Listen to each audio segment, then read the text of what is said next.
இப்போ புதன்கிழமை எனக்கு காஸ்டியூம் வரலை, பெல்ட் இல்லை, ஷூ இல்லை, இன்னர்ஸ் வரலை. அப்படியே அப்படியே கற்றுக்குன்னு எஞ்சுன்னா அழுகிறேன்.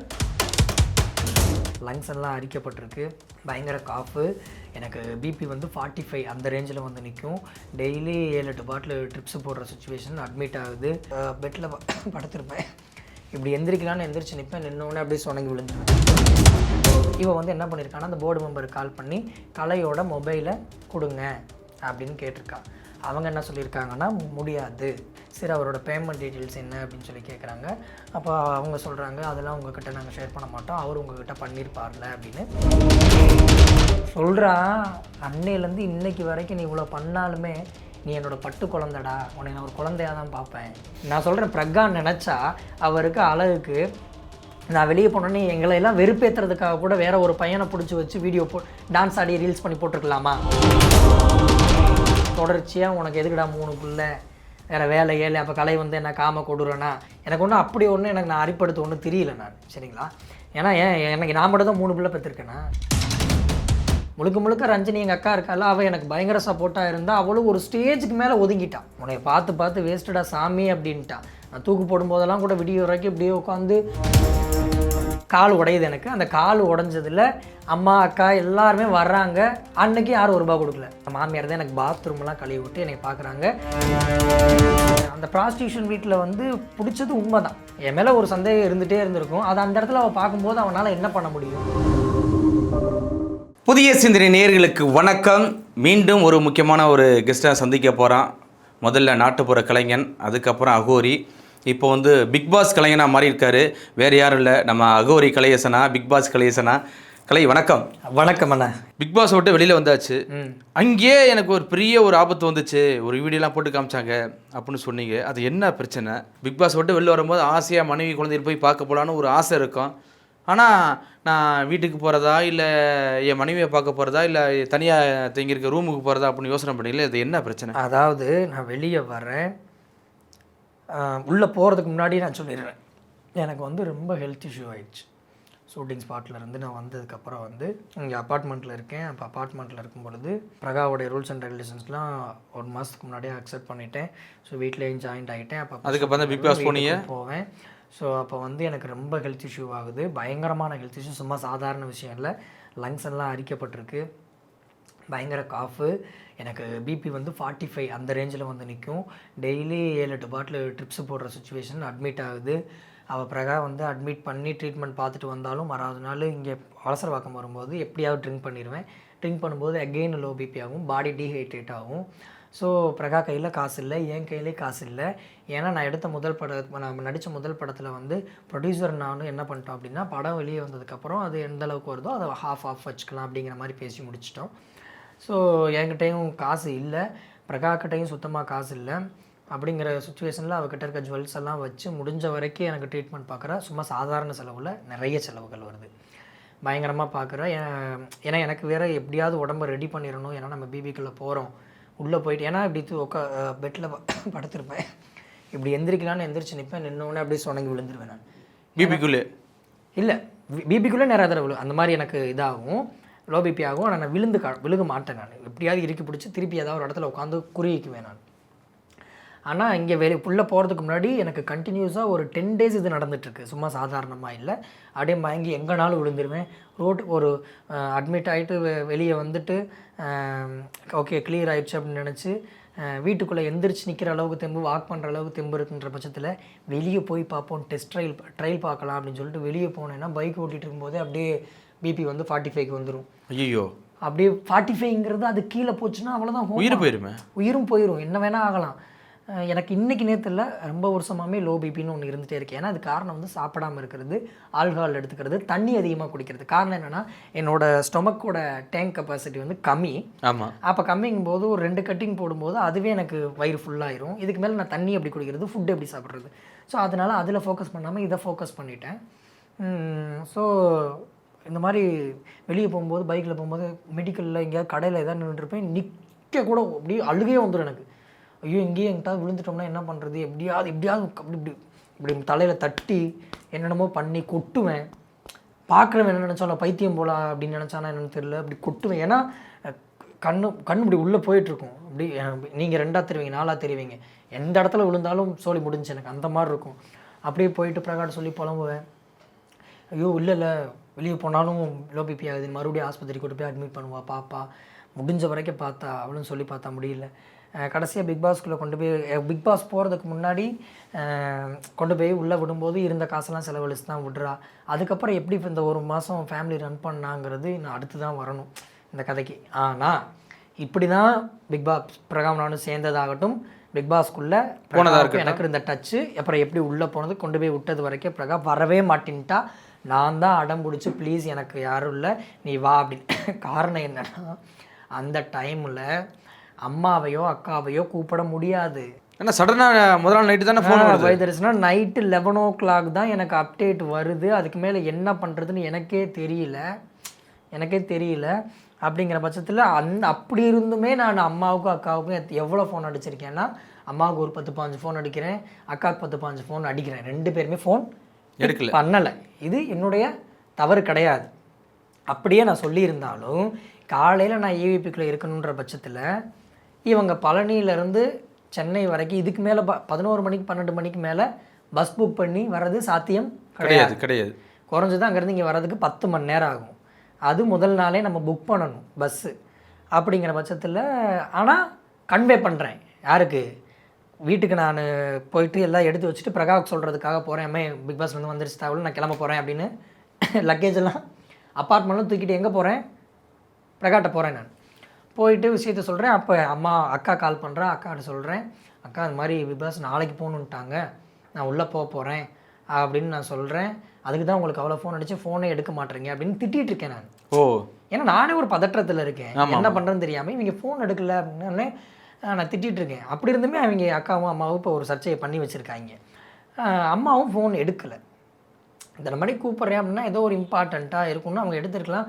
எனக்கு அந்த 10 நாள் உடம்பு சரியில்லை, பிரகாயனை பார்த்துக்கிட்டு இருக்கான்றதும் அம்மாவுக்கு தெரியும். அம்மாவுமே ஒரு 2000 ரூபா பக்கம் ஒரு தடவை மாத்திரை வாங்குறதுக்கு இங்கே அப்பார்ட்மெண்ட்டில் இருக்கும்போது எனக்கு கொடுத்தாங்க. எமர்ஜென்சின்னு தேவைப்பட்டுச்சு, நான் கேட்டால் கொடுத்தாங்க. ஆனால் அதிகபட்ச செலவு பிரகா தான் பார்க்குறான்றது அம்மாவுக்கு நல்லாவே தெரியும். A to Z நல்லாவே தெரியும், சேர்ந்ததும் தெரியும். ஆமாம், அவள் பார்க்க வேண்டிய அவசியம் இல்லை ஃபஸ்ட்டு. ஓகே. ஏன்னா என் கையில் காசு இல்லை, நீ ஆட்டமாக ஆடிட்டு வருவ, நான் உனக்கு 3 பிள்ளைங்களை வச்சுட்டு இந்த ஒரு வருஷமாக ₹1 நீ கொடுக்கல, நீ வந்தவொடனே நான் உன்னை பார்க்கணுமா அப்படின்னு அவன் கேட்டு செருப்பை கழட்டி அடிச்சிருந்தானாலும் ரைட்டு தான். அந்த இடத்துல நம்ம எதுவுமே பண்ண முடியாது. ஏன்னா நான் 10 ரூபா கொடுக்கல, இந்த ஒரு வருஷம் கொடுக்கல. ஏன்னா எனக்கே இன்கம், நான் சொன்னேன் ஃபினான்ஷியலி ஐம் டோட்டலி டவுன். ஆமாம், அங்கே மீனாட்சிபுரத்தில் இருக்கும்போது. அப்போ இவ்வளோ பார்க்கணுன்றது அம்மாவுக்கும் தெரியும். பிரகா கோமணத்தை கட்டிட்டு இவ்வளோ வருஷம் தெரிஞ்சாரே, இப்போ அவர்கிட்ட காஸ்டியூம் இருக்காதே, சரி ஷூட்டிங்ஸ்லாம் நிறையா போயிட்டுருக்காரு அப்படிங்கிறனால ஒரு 25,000 ரூபாய்க்கு பிராண்டட் எங்கள் ட்ரெண்ட்ஸில் சரவணா ஸ்டோரு அந்த மாதிரி பெரிய பெரிய கடையில் கூப்பிட்டு போய் எனக்கு காஸ்டியூம் எடுத்து கொடுக்குறா. பிக் பாஸ்க்குன்னு அம்மா எனக்கு ஒரு 10,000 ரூபாய் கொடுக்குறாங்க. நான் அது பிரகாவுக்கே தெரியாமல் நான் காஸ்டியூம் எடுக்கிறேன். புரியுதுங்களா? ஏன்னா பிரகாவுக்கு தான் பிக் பாஸ் போகிறத பற்றி தெரியாது. ஆமாம், அப்போ பிக் பாஸ்ன்னு நான் இதை சொல்லிட்டேன்னா சொல்லி முடிஞ்சு. இந்த காஸ்டியூம் 25,000 ரூபாய்க்கு நான் வாங்கின காஸ்டியூம் பிக் பாஸ்க்காக தான் சொன்னால் ஐயோ அவளுக்கு தெரிஞ்சிருமே அப்படிங்கிறதுக்காக. பட் எனக்கு இன்னும் காஸ்டியூம் நீடட் இருக்குன்றனால அம்மாக்கிட்ட வாங்கின 10,000 ரூபாய்க்கு நானாக போய் காஸ்டியூம் எடுக்கிறேன். எப்போ வீட்டிலேருந்து அங்கேருந்து இங்கே வரும்போது, வலசரவாக்கம் வரும்போது பைக் எடுத்துகிட்டு போயிட்டு அப்பார்ட்மெண்ட்டில் இருக்கும்போது போய் வாங்கிட்டு வைக்கிறேன். ஸோ இதுதான். அப்படிங்கிற பட்சத்தில் எல்லாமே A to Z எல்லாமே பிரகா தான் பார்த்தா. அப்போ வரவே மாட்டேன்ட்டா, நான் வரலப்பா சாமி அப்படி இப்படிங்கிறா. நம்ம எதாக இருந்தாலும் November 20 நம்மளுடைய அனிவர்சரியில் நம்ம அனௌன்ஸ்மெண்ட் கொடுக்கலாம். இல்லைன்னா அந்த ஒரு மாதத்தில் பிரகா என் கூட ரீல்ஸ் போட்டிருக்கலாம், சேர்ந்துட்டோன்னு பேசி போட்டிருக்கலாம், இல்லை ஒரு பிளாக் போட்டிருக்கலாம், என்ன வேணால் பண்ணியிருக்கலாம். இதை நம்ம சர்ப்ரைஸாக கொண்டு போவோம் அப்படின்னு. நான் தான் என்ன சொன்னேன் அப்படின்னா, காரில் பெரம்பூர்லேருந்து விடிய காலையில் எனக்கு ஏவி மெடிக்கல் செக்கப் எல்லாம் முடிஞ்ச உடனேவும் எந்திரிக்கவும் மாட்டேன்ட்டா. ஏன்னா அவளுக்கு இன்ட்ரெஸ்ட் இல்லை என் கூட அங்கே வரதுக்கு. எந்த முகத்தை வச்சு வர முடியும்? முகத்தை வச்சுன்னா இவன் நம்மளை பற்றி இவ்வளோ கேவலமாக பேசியிருக்கானே, இவங்க கூட சேர்ந்து நம்ம எப்படி ஒரு இது அப்படியே ஆடியன்ஸ் எப்படி பார்க்கும், மக்கள் என்ன நினைப்பாங்க அப்படின்னு அவன் வரவே மாட்டேங்கிறான். November 20 நம்ம ஒரு ஃபங்க்ஷனாக வைக்கிறோம்ல, அதில் நடந்த உண்மைகள் எது உண்மை எது பொய் அப்படிங்கிறத எல்லாத்தையும் சொல்லி நம்ம அதுக்கப்புறம் ரீஜாயின் பண்ணலாம். ஆனால் ரீஜாயின் பண்ணுறது கன்ஃபார்ம் ஆயிடுச்சு. ஓகே, ரீஜாயினுங்கிறது ஆமாம், இப்போ தான் ஊசல் ஆடிட்டு இருக்கு திருப்பி. ஆமாம், ஆனால் ரீஜாயினுங்க November 20 நம்ம அனௌன்ஸ்மெண்ட் கொடுக்க போகிறோம் அப்படின்னு சொல்லிட்டு ரீஜாயினுங்கிறது கன்ஃபார்ம் ஆயிடுச்சு. ஸோ வரவே மாட்டேன்றான். நான் ரொம்ப ரிக்வஸ்ட் பண்ணி மச்சான்லாம் என் மேலே பயங்கர வெறியில் இருந்தான். அப்படி இருந்தும் அவனையும் கூட்டிகிட்டு போகிற வழியில் மச்சான் தான் எனக்கு இறங்கி ஏன்னா நான் இறங்க முடியாது இல்லையா, ஃபேஸ் வந்து எல்லாருக்கும் அனலைஸ் ஆகும்ல, அவன் இறங்கி அது இதுன்னு எனக்கு எல்லாமே வாங்குறான் மாமாவுக்கு தேவையானதில்ல அப்படின்னு சொல்லிட்டு என்னென்னமோ வாங்கி கொடுக்குறான், வாங்கி உள்ளே வைக்கிறான். அங்கேருந்து போயிட்டு கொண்டு போய் பிரகா உள்ளே விட்டுட்டா. இது நடந்துருச்சுனே சரிங்களா. நான் பிபிக்குள்ளே போயிட்டேன். அப்போ எனக்கு வந்து ஃபஸ்ட்டு வீக் வந்து நார்மல் காஸ்ட்யூம் வரல. காரணம் என்னென்னா, நான் 25,000 30,000 ரூபாய்க்கு ட்ரெஸ் எடுத்திருந்தாலும் குறைந்தபட்ச காஸ்டியூம்ஸே நான் எடுத்திருந்தேன். ஓ புரியுதா? ஏன்னா பிராண்டடு நான் போட்டிருக்க மற்ற டிஷர்ட் இருக்குன்னா பார்க்க உங்களுக்கு இது நார்மலாக தெரியலாம். இந்த டிஷர்ட் 1,700 இருக்கும், 3,000 இருக்கும், அந்த மாதிரி புரியுதுங்களா? ஏன்னா ஒரு நேஷனல் டெலிவிஷனில் பிராண்டடாக போடணுன்றதுக்காக பெரிய லெவல் ரொம்ப ரேட்டில் இருக்க மாதிரி தான் பிரகா வந்து அந்த மாதிரி காஸ்டியூம்ஸாக எடுத்து கொடுத்தா. நான் சில ரவ்யூஸ் எல்லாம் வந்து அம்மா கொடுத்த காசை வச்சு எடுத்தேன். ஏதோ ஒன்று நமக்கு தேவை பெர்ஃப்யூம்ஸ் இந்த மாதிரிலாம் அந்த மாதிரிலாம் வந்து அம்மா கொடுத்த காசில் நான் எடுக்கிறேன் நான். ஸோ பிராண்டடாக எல்லாமே எடுத்துகிட்டு உள்ள அப்போது எனக்கு நார்மல் காஸ்டியூம் வரணும்னு எனக்கு வரலை. அப்போ எனக்கு ஒரு டவுட் ஆகுது, ஆஹா திருப்பி ஷோவில் ஏதாவது நம்மளை நெகட்டிவாக வெளியே காட்டிட்டாங்களா? இதுவே எனக்கு பெரிய குழப்பமாகி என்னை பிக் பாஸ்குள்ளே விளையாட விடாமல் பண்ணக்கூடிய ஒரு தருணம் அங்கே தான் ஆரம்பிக்குது. ஓ புரியுதுங்களா? அந்த ட்ரெஸ் வராதனால பயம் வந்துருச்சு. ஏதோ இது யார் கொண்டாந்து கொடுப்பா? பிரகாவா? அதுதான் ட்விஸ்ட்டு அடுத்து வருது பாருங்க. ஆனால் நான் உள்ளே கணிக்கிறேன், வெளியே ஏதோ தப்பு நடந்துட்டுருக்கு. உள்ளே இருக்கவங்ககிட்டையும் சொல்கிறேன், அக்கா பிரகா வந்து இந்த வீக் ஏன்னா புதன்கிழமை எனக்கு காஸ்டியூம் வாரம் புதன்கிழமை நான் போனது. சனி ஞாயிறில் உள்ளே என்ட்ரி ஆகிறேன். திங்கள் செவ்வாய் புதன் 3 நாள் தான். இப்போ புதன்கிழமை எனக்கு காஸ்டியூம் வரலை, பெல்ட் இல்லை, ஷூ இல்லை, இதெல்லாம் இல்லாமல் தான் உள்ளே போய் ஏன்னா போகிற வழியில் அந்த கடையை இல்லை, அதனால் பிரகா வாங்கி தரல. நீ உள்ளே போமாமா நான் வந்து உனக்கு வாங்கிட்டு புதன்கிழமை வந்து கொடுத்துறேன் உனக்கு வரும்ன்ட்டா. எனக்கு வரலை அப்படின்னோடனே எனக்கு ஷாக்கு, இன்னர்ஸ் வரலை. அப்போ என்னவா இருக்கும் அப்படின்னு யோசிச்சுட்டு துவைக்கலாம் முடியாது, வாஷிங்லாம் பண்ண முடியாது. துவைக்கலாம், காயப்போட இடம் இருக்காது. ஓ இன்னர்ஸ் மட்டும்தான் காயப்பட முடியும். நான் இப்போ வரைக்கும் 4 வார காஸ்டியூமே துவைக்கல. 4 வார காஸ்டியூம் வெளியே வரும்போது எடுத்துகிட்டு தான் வந்தேன். ஆனால் ஒரு நாளைக்கு ஒரு காஸ்டியூம் தான். 4 வாரத்துக்கு எனக்கு காஸ்டியூம் இருந்துச்சு. அப்போது அதாவது காஸ்டியூம் வரலன்னொடனே நான் சொல்ல ஆரம்பிச்சிட்டேன் கனியக்கா இவங்ககிட்டலாம், அக்கா என் பிரச்சனை தான் உங்களுக்கு தெரியுமே, காஸ்டியூம் வரல அப்படின்னா வெளியே எதே நம்ம தப்பாக போயிட்டுருக்கா அப்படின்னு சொல்லிட்டு அழுகிறேன். ஸோ அவங்க சொல்கிறாங்க, கவலைப்படாதம்மா அப்படிலாம் நடந்திருக்காது அப்படின்னு சொல்லி சொல்கிறாங்க. நானும் சரி பார்ப்போம் என்ன தான் நடக்குது. ஆனாலும் மைண்டுக்குள்ளே ஏதோ ஒன்று போயிட்டுருக்கு, ஏதோ ஒரு பஞ்சாயத்து போயிட்டுருக்கு, இந்த பஞ்சாயத்து போயிட்டுருக்கு, ஏதோ சர்ச்சை ஆகிட்டுருக்கு, வெளியே நம்மளை கழுவி ஊற்றிக்கிட்டு இருக்காங்க, ஏதோ நெகட்டிவாக போயிடுச்சுன்னு 2வது நாளே வந்துருச்சு எனக்கு. அதே மாதிரி 2வது நாளே இங்கே நெகட்டிவாக போக ஆரம்பிச்சிருச்சு. சரிங்களா, நியூஸில் வரைக்கும் வந்துட்டு இருந்திருக்கு, எனக்கு உள்ளே தெரியாது இல்லை. ஆனால் இதான் வெளியே நடந்துட்டுன்றதை நான் வந்து அப்சர்வ் பண்ணிட்டேன். ஓஹோ அப்படின்ட்டு என்னால் அதுக்கப்புறம் சர்வே பண்ணுறது ரொம்ப கஷ்டமாக இருக்குது. வீக்கெண்ட் காஸ்டியூம்னு ஒன்று இருக்குது அங்கே. ஆமாம், வெள்ளிக்கிழமை சாயங்காலம் நைட்டுக்குள்ளே அந்த காஸ்டியூம் ஒருத்தருக்கு வரணும். அது வந்து பயங்கர லுக்காக இருக்கணும். ஏன்னா சனி ஞாயிறுங்கிறது 2 மணி நேரம் ஷோங்கிறனால, தென் சேதுபதி அண்ணாவை மீட் பண்ணுறனால அந்த கொஞ்சம் ரிச்சாக இருக்கணும். அந்த வீக்கு காஸ்டியூம் எனக்கு ஃப்ரைடே வருது. ஒரு 4-5 டிஷர்ட்டு 2-3 ட்ராக் வருது. எனக்கு அப்படியே கற்றுக்குன்னு சொன்னால் அழுகிறேன். ஸோ இது ஒரு பிரச்சனை, அதை விட்டு வெளில வர்றது காரணம் வெளியே அதாவது அது வருது, அழுகிறேன். பார்த்தோன்னே அந்த காஸ்டியூமும் பிராண்டடாக இருக்குது. ஓ இப்போ பிராண்டட் எடுக்கக்கூடிய அளவுக்கு யோசிக்கிற ஆள் பிரகா தான். அப்போ இது அம்மு வாங்கி கொடுத்த காஸ்டியூம் தான், அது நான் எந்த மாதிரி போடுவேன்றதை தெரிஞ்சு அனுப்புனதுனால இது அதுதான். அப்படி வீக்கெண்ட் காஸ்டியூம் அப்படியே பக்காவாக எனக்கு தைச்சிருக்காங்க. காஸ்டியூம்ஸ் வந்து எனக்கு அக்யூரேட்டாக இருக்குது. 28 சைஸ் இடுப்பு எல்லாமே பார்க்க பயங்கரமாக இருக்கும். அதுவும் அந்த காஸ்டியூம்லாம் பார்த்துட்டு உள்ளே இருக்க அத்தனை பேரும் பெருமை பண்ணுறாங்க, பிரகா பாரு உனக்கு சூப்பராக காஸ்டியூம் பண்ணிப்பிருக்கு அப்படிங்கும்போது எனக்கு ரொம்ப சந்தோஷமாக இருக்குது. ஆனாலும் ஒரு ஓரத்தில் ஒரு குதிரை இருக்குது, ஏதோ ஒன்று நடந்துட்டுருக்குன்னு. ஆனால் இதெல்லாம் பார்க்கும்போது தேத்திட்டு இருக்கேன் நான், ஏன்னா நானே தேத்துறேன் அப்படி இப்படின்னு. ஸோ எனக்கு வீக்கெண்டுக்கெலாம் காஸ்டியூம் வருது. செகண்ட் வீக் வந்து costume super, 3rd week costume வருது, 4th வீக் காஸ்டியூம் வருது. இடையில செகண்ட் வீக்கில் எனக்கு ஷூ வருது, பெல்ட் வருது. ஏன்னா அக்காவுக்கும் அம்மாவுக்கும் தெரியாது ஷூ பெல்ட்டு எனக்கு வேணுன்றது. பிரகாவுக்கு தெரியும். நான் பிரகாட்ட சொல்லிட்டு போனேன், நான் அவளுக்கு கொடுத்து விட்றேன்னா பரவாயில்ல, செகண்ட் வீக்கு இப்போ தான் ஏதோ பணங்கன்னா அவளுக்கு வந்திருக்கும் போல், ப்ரொமோஷன் ஏதாவது பண்ணியிருப்பா, அந்த காசில் தான் அவன் நமக்கு வாங்கி கொடுத்துட்டா போல் அப்படின்னு நான் நினச்சிக்கிட்டு இருக்கேன். அப்படியே திங்க் பண்ணுறேன். ஸோ இதெல்லாம் வந்தோடனே பெல்ட்டு ஷூ பார்த்தோன்னே இன்னும் கொஞ்சம் சந்தோஷம், என் அம்மா வாங்கி கொடுத்துட்டாடா அப்படி இப்படின்னு பயங்கரமாக அக்கா அக்கா அக்கா அப்படின்னு எல்லாருக்கிட்டையும் பெருசாக சொல்கிறேன். எல்லாருமே பயங்கரமாக ஓட்டுவாங்க, பிரகாவே நல்லா பெருமையாக பேசுவாங்க. நான் உள்ளே ஏதாவது தப்பு பண்ணாலும் அவனா பிரகா பாரு கலை என்ன பண்ணுறான் பாரு, அரோரா கூட பாரு, ரேம்பாக்க பார்த்தியா அப்படி இப்படின்னு கலாய்ப்பானுங்க. பிரகா பிறவே சொல்லிகிட்டே இருப்பானுங்க. அதையும் அவள் லைவ்ல எல்லாம் பார்த்துருக்கா போல். ஸோ இப்படி போவோம். 4th வீக் நல்லபடியாக முடியுது. சந்தோஷமாக வெளியே வரேன். வெளியே வந்தால் அங்கே இருக்க ஒரு ஆள் கண்டஸ்டன்ட் மேனேஜ் சொல்கிறாரு. என்ன சொல்கிறாரு? கலை, போயா நீ, உனக்கு காஸ்டியூம் ரெடி பண்ணுறதுக்காக நாங்கள் எவ்வளோ பாடுபட்டோம் தெரியுமான்னு எனக்கு டமான்னு வச்சு. அப்பா நாங்கள் அனுப்பலாட்டினா நீ உள்ளே சர்வே பண்ணியிருக்க முடியாது, கோமரத்தை தான் கட்டிட்டு நிற்கணுங்கிற அப்படி சொல்லும்போது அந்த இடத்துல உங்களுக்கு எப்படி இருக்கும்?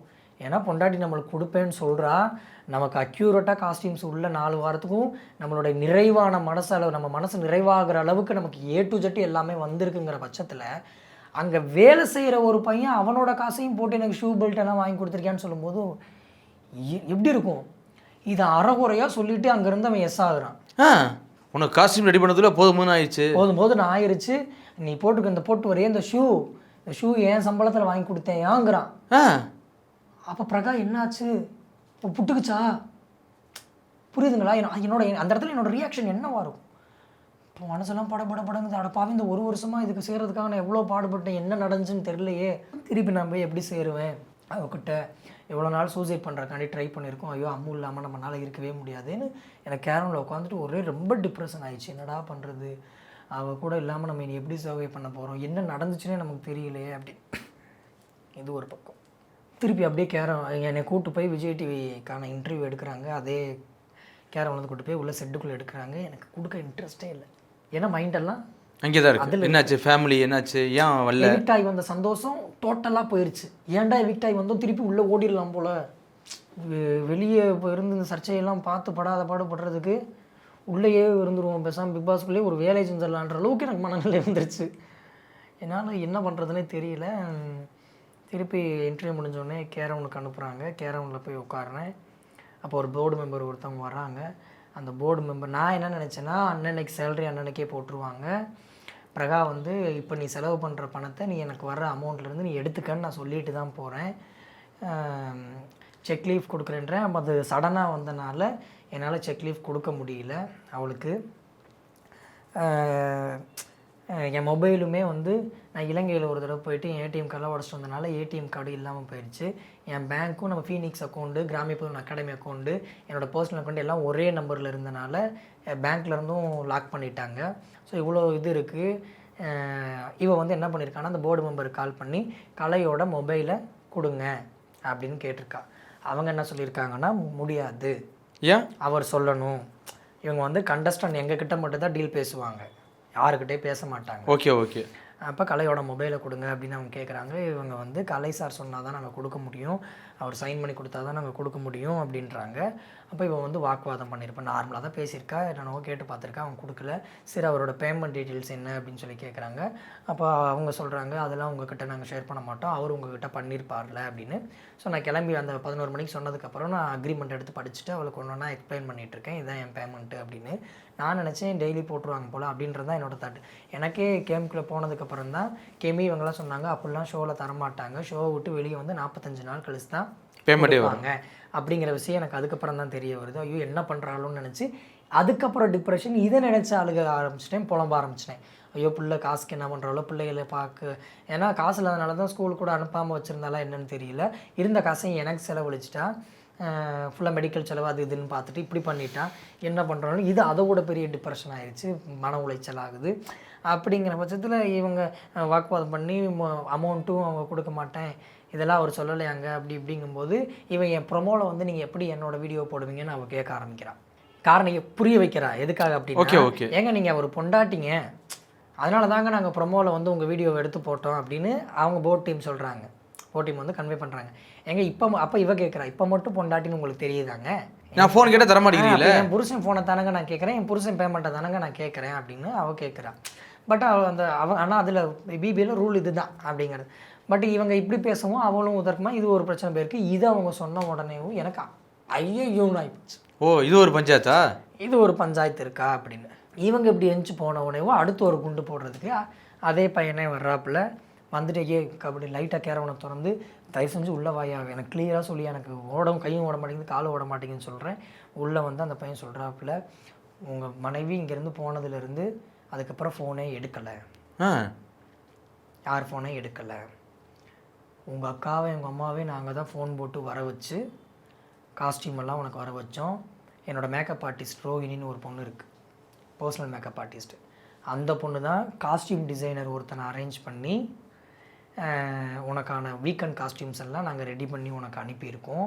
இந்த ஷூ நான் வாங்கி கொடுத்தது, இந்த பெல்ட் நான் வாங்கி கொடுத்தது, உங்கள் அம்மா உங்கள் அக்காவும் அங்கேருந்து இமீடியட்டாக கிளம்பி பழனியிலேருந்து இங்கே வந்து கொடுத்துட்டு போயிருக்காங்க. இப்படி தான் உனக்கு காஸ்டியூம் வந்துச்சு, வீக்கெண்ட் காஸ்டியூம்ஸ்லாம் இப்படி தான் வந்துச்சுன்னு எனக்கு அப்படியே ஈரக்கொலையே நடுங்கிடுச்சு. இது அடுத்த குண்டா. அப்போ அம்மு வந்து நமக்கு காஸ்டியூம்ஸ் எதுவுமே எடுத்து கொடுக்கலையா? அப்போ உள்ள நம்ம இது பிரகா தான் நம்ம கொடுத்தான்னு நினச்சது எல்லாமே பொய்யா ஆயிடுச்சு. எதுக்காக அப்படி பண்ணியிருப்பா? ஓகே, ஒருவேளை மேம் வந்து பேமெண்ட்டு மொபைலையும் கொடுக்காதனால கூட வீராப்புக்கு இப்படி பண்ணியிருப்பா. ஆனால் நான் உள்ளே போடுற காஸ்டியூமை பார்த்துட்டு மேபி சேனல்லேருந்தே கூட அவருக்கு எதாவது வாங்கி கொடுத்துருக்கலாம்னு நினச்சிட்டு இருக்கேன். நானாக என்னை தேத்திக்கிட்டு இருக்கேன். Okay okay. அடுத்து ஒரு குண்டு வருது. எப்போ இங்கேருந்து வீட்டுக்கு போகலாமா, இல்லை எனக்கு சரி இவ வாங்கி தராதனால அம்மாவையும் அக்காவையும் சேனல்லேருந்து வர வச்சு வாங்கி கொடுத்துருக்காங்கன்னு என்னால் அண்டர்ஸ்டாண்ட் பண்ணிக்க முடிஞ்சிருச்சு. நம்ம அம்மா அக்கா தானே வாங்கி கொடுத்துருக்காங்க, ஓகே நல்ல விஷயந்தான் அப்படின்னு. காரில் ஏறிட்டு உங்கள் அம்மா உங்கள் அக்காவும் ஒரு இன்டர்வியூ கொடுத்தாங்க அப்படின்னு இந்த பையன் அடுத்த குண்டை போடுறான். அப்பா ஐயோ, எனக்குன்னா ஈரக்குலையெல்லாம் நடுங்குது. என்னது எங்கள் அம்மாவும் எங்கள் அக்காவும் இன்டர்வியூ கொடுத்தாங்களா அப்படின்னு. அப்போது கன்ஃபார்ம் ஆயிடுச்சு. இன்டர்வியூன்னு சொன்ன உடனே எனக்கு கன்ஃபார்ம் ஆயிடுச்சு. காரணம் என்னென்னா, நான் உள்ளே போகிறதுக்கு முன்னாடி அந்த சிவசங்கரி மேடத்தை நான் சொல்லிட்டு தான் போகிறேன்.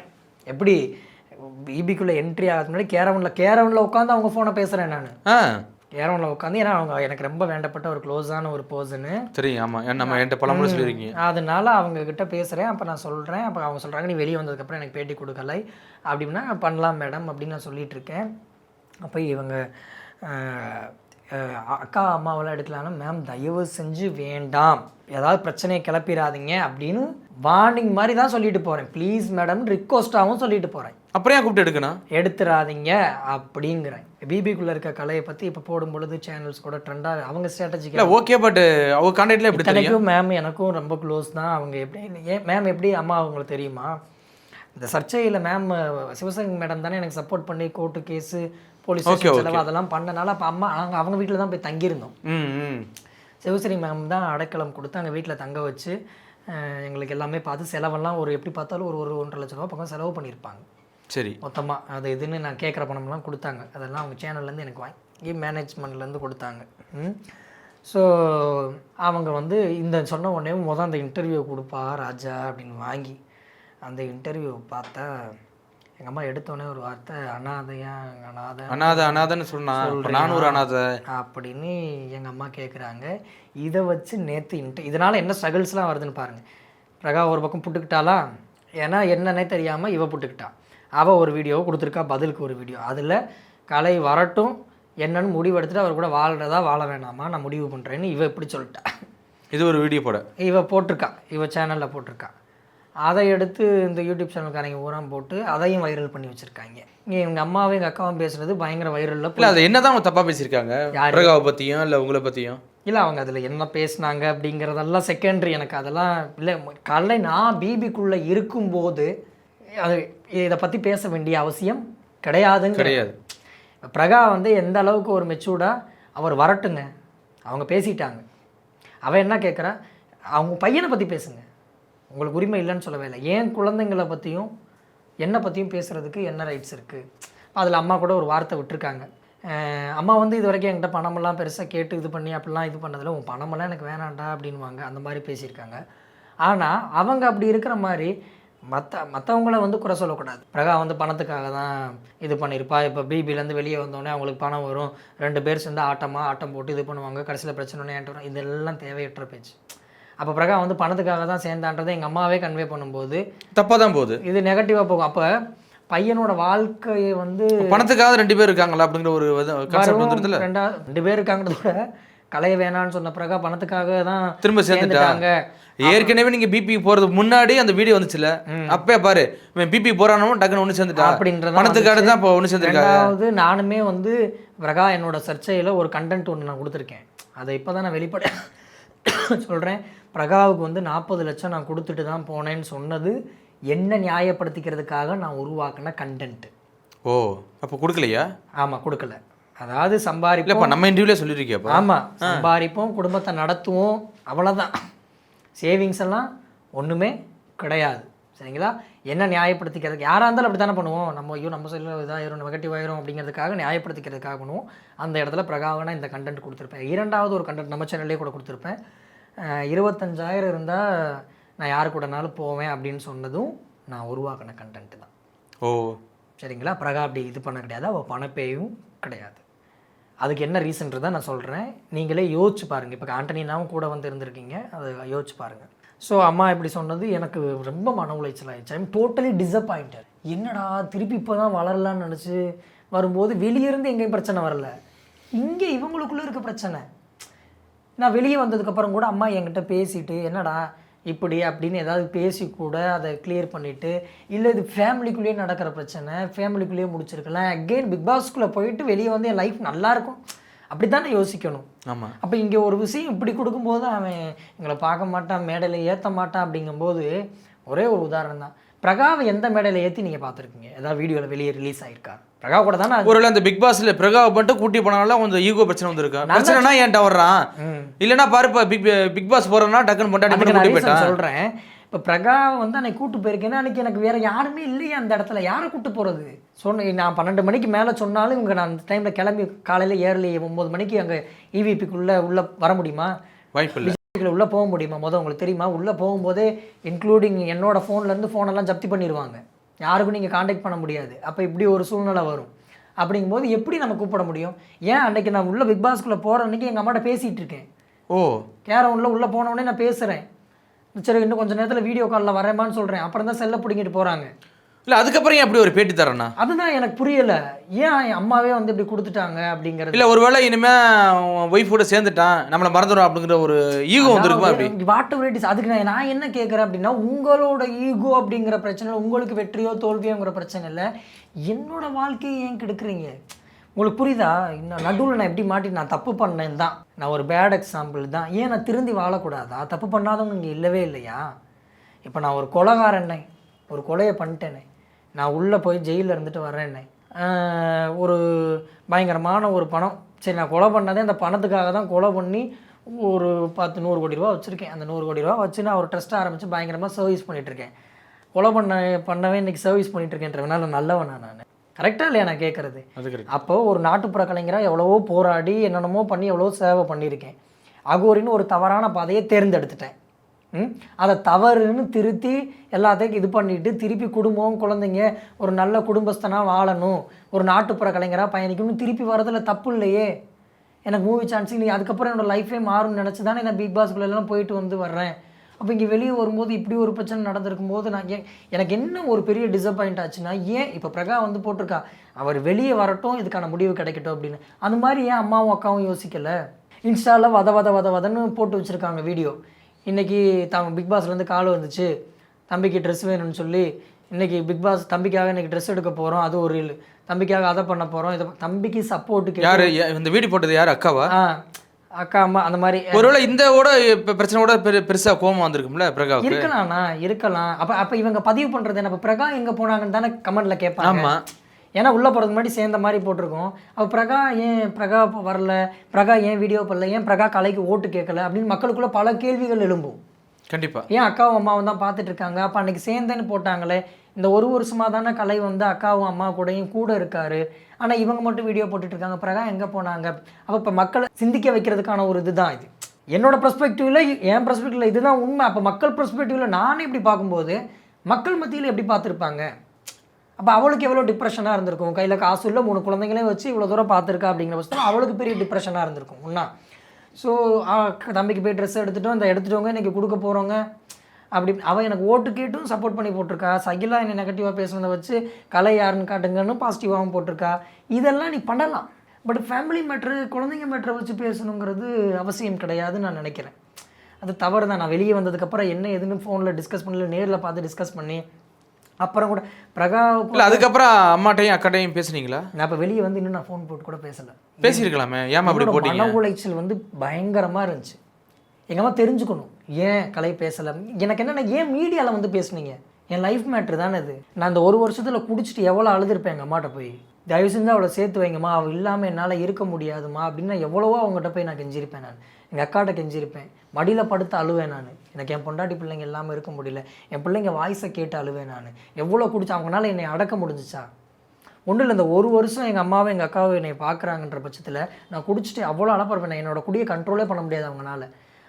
அப்பப்போ சொல்லுவாங்க, திசாம குடிச்சிட்டு செத்து கூட தொலைஞ்சிருடா, 3-4 நாள் அழுதுட்டு சரியாக போயிடும், இப்படி எங்களை பாடாப்படுத்த 1 இயர் என்னை ஒரு பெத்த பையனை வச்சு கூட பிறந்த தம்பியை வச்சு பார்க்குறது. ஒரு ஸ்டேஜுக்கு மேலே எங்கள் அக்காவே என்னை விரட்டினான். நான் பசங்களெல்லாம் கூட்டிகிட்டு என் பசங்கள்லாம் கூட்டிகிட்டு வருவேன், நான் குடிப்பேன். ஏதோ நான் என் சைடில் நான் தான் தப்பு பண்ணுறனால தானே பிரகா என்னை வெளியே அனுப்பியிருக்கா. ஆமாம். அப்போ வீட்டில் அதை பண்ணும்போது இவங்கனால ஏற்றுக்க முடியல. அப்படிங்கும்போது இவங்க அனுப்பும்போது அந்த ஒரு வருஷத்தில் முழுமையான இதுவும் கிடையாது, அப்பப்போ அதுவே ஏற்றுக்க முடியல. முழுக்க ரஞ்சினி எங்கள் அக்கா இருக்கால, அவள் எனக்கு பயங்கர சப்போர்ட்டாக இருந்தால். அவளும் ஒரு ஸ்டேஜுக்கு மேலே ஒதுங்கிட்டான். உன்னை பார்த்து வேஸ்ட்டடா சாமி அப்படின்ட்டான். நான் தூக்கு போடும்போதெல்லாம் கூட விடிய வரைக்கும் இப்படியே உட்காந்து ஐயோ தம்பி போட்டுருவானா பயந்து நிறைய நாள் தூங்காமல் இருந்த காலம்லாம் இருக்கு. நான் இல்லைன்னு சொல்ல, எங்கள் அக்கா எங்கள் அம்மாவை எனக்கு பண்ணலை பேசியிருக்காங்களே. ஆமாம், எனக்கு பண்ணலைன்னு சொல்லலை, எனக்கு காசு கொடுக்கலன்னு சொல்லலை. இந்த வருஷம் எனக்காக பண்ணியிருக்காங்க, பார்த்துருக்காங்க, எல்லாம் ஓகே தான், அதெல்லாம் நான் இல்லைன்னு சொல்ல கிடையாது. இது ஏன் பண்ணாங்க அப்படிங்கிறது எனக்கு டோட்டலாக டிசப்பாயிண்ட். ஏன்னா இதனால் பிரகா பாதிக்கப்படுற. ஆல்ரெடி நம்ம ஒரு பெரிய சர்ச்சையை வந்து பிரகா மேலே வச்சுட்டு போயிருக்கோம். அப்படி இருந்து இந்த ஒரு வருஷத்தில் நான் 1 ரூபா நான் கொடுத்ததில்லை. குழந்தைங்க 3 பேர்த்தையும் ஸ்கூல் சேர்த்துருக்கா, வீட்டை பார்த்துருக்கா, வாடகை கொடுத்துருக்கா. ஒன்றும் இல்லைண்ணே, ஒரு வீடை ரன் பண்ணுறது சாதாரண விஷயம் இல்லை. அது ஒரு தனிப்பட்ட ஒரு பொம்பளையாக ரன் பண்ணுறதும் சாதாரண விஷயம் கிடையாது. எல்லா விஷயத்தையும் ப்ரொமோஷன் பண்ணி ஒரு ஆம்பளை மாதிரி அங்கே இங்கேன்னு ஓடி இருக்கா. நான் சொல்கிறேன், பிரகா நினச்சா அவருக்கு அழகுக்கு நான் வெளியே போனோன்னே எங்களை எல்லாம் வெறுப்பேற்றுறதுக்காக கூட வேற ஒரு பையனை பிடிச்சி வச்சு வீடியோ டான்ஸ் ஆடி ரீல்ஸ் பண்ணி போட்டிருக்கலாமா? கண்டிப்பாக பண்ணியிருக்கலாம்ல. இல்லை யாரு கூட தனியாக வீடியோ போடுறதே தப்பாக தான் பேசுனாங்க. தப்பாக பேசுகிறேன் பாருங்க, தனியாக போடுறதுக்கே தப்பாக புருஷனை விட்டுட்டு பாரு அங்கே எங்கேயோ சுற்றுறா. அப்போ வேற ஒரு ஆனால் அவள் எனக்கு என்னமோ பேசிட்டு போங்கடா, இது என்னோட ஹாப்பினஸ் நினச்சி அவள் பண்ணணும்னு நினச்சா பண்ணலாமா இல்லையா? அப்பயும் வந்து நம்ம கணவர் வந்து ஒரு நல்ல ஒரு இடத்துல இருந்தவர், சரி அவர் ஏதோ பேசிட்டு போயிட்டாரு, அவங்க நம்ம குழந்தைங்களுக்காக நம்ம பார்ப்போம் அப்படின்னு சொல்லிட்டு அவள் ஒழுக்கமாக தான் இருந்திருக்கா. 1 இயர் ஒழுக்கமாக தான் இருந்திருக்கா. அவள் யாரு கூடயும் வீடியோ போட கிடையாது, யாரு கூட சேர்ந்து சுத்த கிடையாது, எந்த ஒரு விஷயம் பண்ணல. ஆனால் இப்போ அந்த சமயத்தில் பிரகாமல் வச்சு குற்றச்சாட்டுலாம் போய் தாங்கிறீங்களா? இல்லை நீங்கள் சொன்னதெல்லாம் நான் தான் சொல்கிறேன், இந்த விஷயங்கள்லாம் நான் கண்டென்ட்டுக்காக சொன்னது. அவள் எனக்கு இந்த 1 இயர் தான் எனக்கு அந்த புரிதலே கிடச்சிச்சு. புரிதல் கிடைச்சி வெளியே எதுக்கு அது மாதிரி சொல்லணும்? ஏன்னா இப்போ மக்கள் வந்து தப்பாக சொல்லுவாங்க, தப்பாக அனுப்பாங்கல்ல. அப்பா தான் கலை நீ சொல்லலாம் பொய்யாடா, மேற்கொண்டு நெகட்டிவாக தான் போவோம். அண்ணே அந்த உங்களுக்கே தெரியும், ஒட்டுமொத்த மக்களுக்கும் தெரியும், நிறையா இன்டர்வியூவில் எனக்கு மனநிலை பாதிக்கப்பட்ட மாதிரி தான் இருக்குன்னு நானே சொல்லியிருக்கேன். நான் ஐயோ எனக்கு என்ன மனநிலையில் இருக்கேன்னு எனக்கே தெரியல, எனக்கு பைத்தியமே பிடிக்குது. லாஸ்ட் இந்த இதில் கூட வந்தப்போ எனக்கு அப்படி மென்டலி அஃபெக்ட் ஆன மாதிரி எனக்கு பைத்தியமே பிடிக்குது, எனக்கு ஒரு மாதிரியா இருக்குது அப்படின்னு நான் சொல்லுவேன். நான் அப்போது நம்ம அந்த மனநிலையில் என்ன பேசுகிறோம், ஹீட் ஆஃப் த மொமெண்ட்டில் என்ன பேசுகிறோம், என்னை காப்பாற்றிக்கிறதுக்காக நான் என்ன வார்த்தை விட்றேன்றதுலாம் நமக்கு தெரியாது.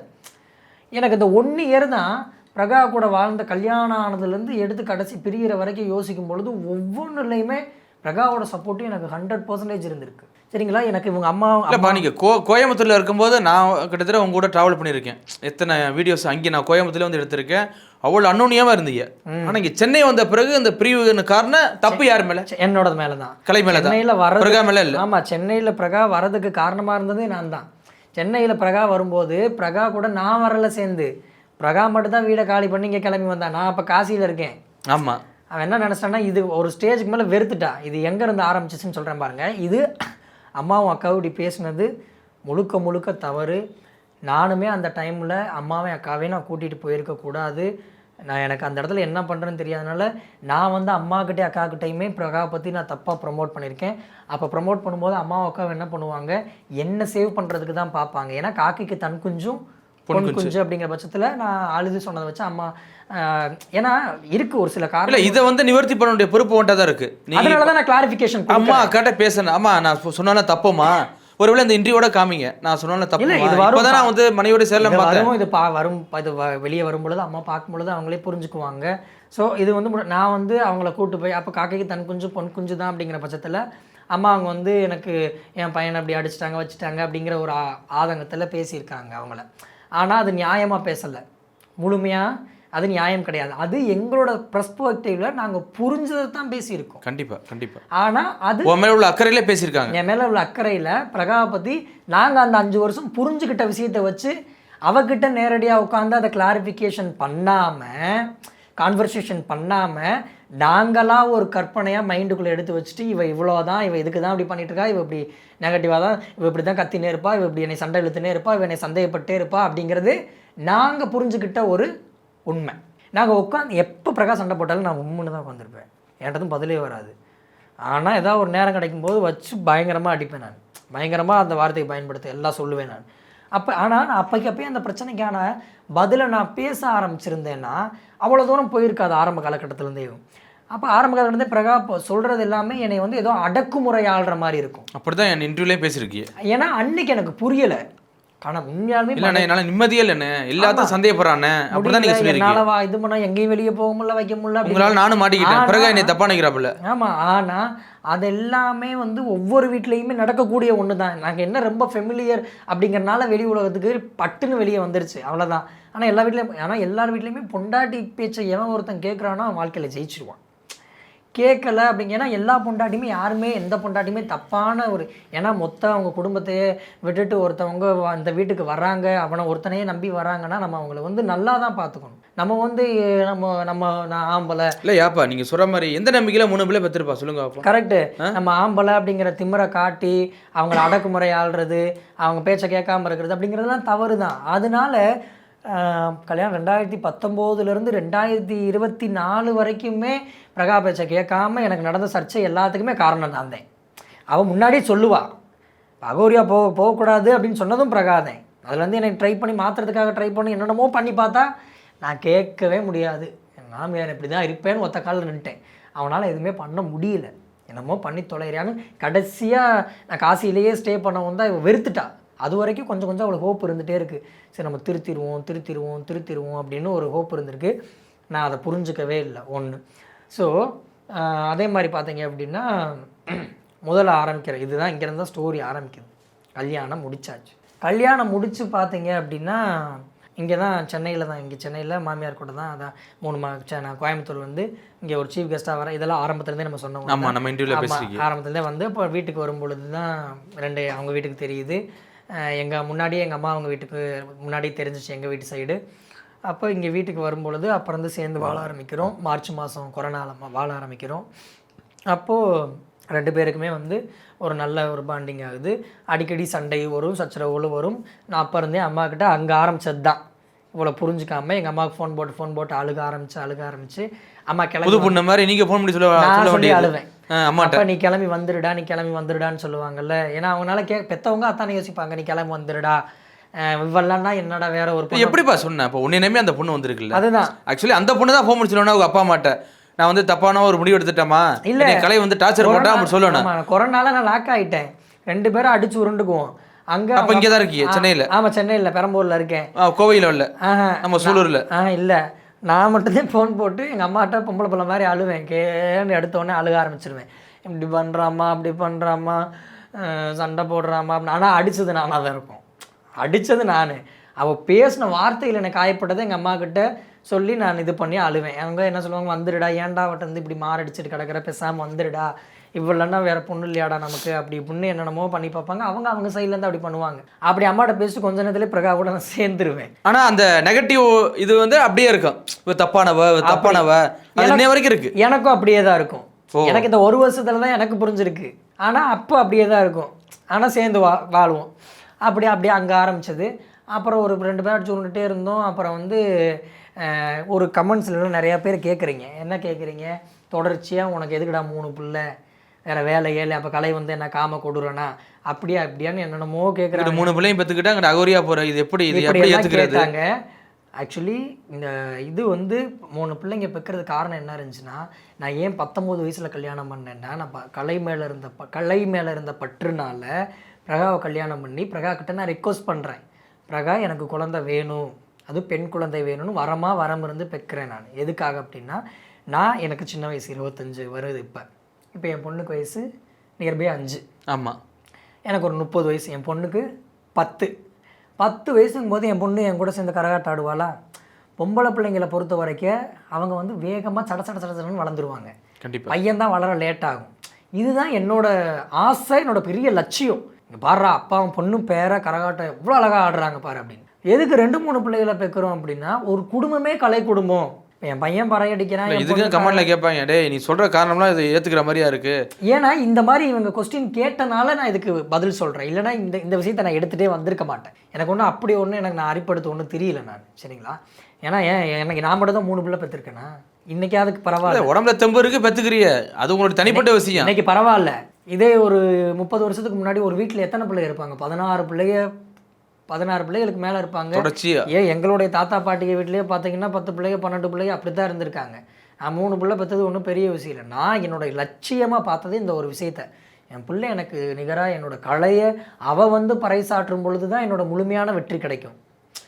அப்போ நான் ஒரு 3-4 என் குழந்தைங்க, 4 என்ன இன்னும் 10 குழந்தை கூட பெற்றுக்குவேன். அந்த 10 பேர் நான் என்னோட மைண்டில் என்ன இருக்குதோ அதை தானே திணிப்பேன். கலை எல்லாருக்கும் பரப்பணும் தங்கம், பறைசாற்றணும் தங்கம்னு என் பிள்ளைகளை சொல்லி தான் வளர்ப்பேன்.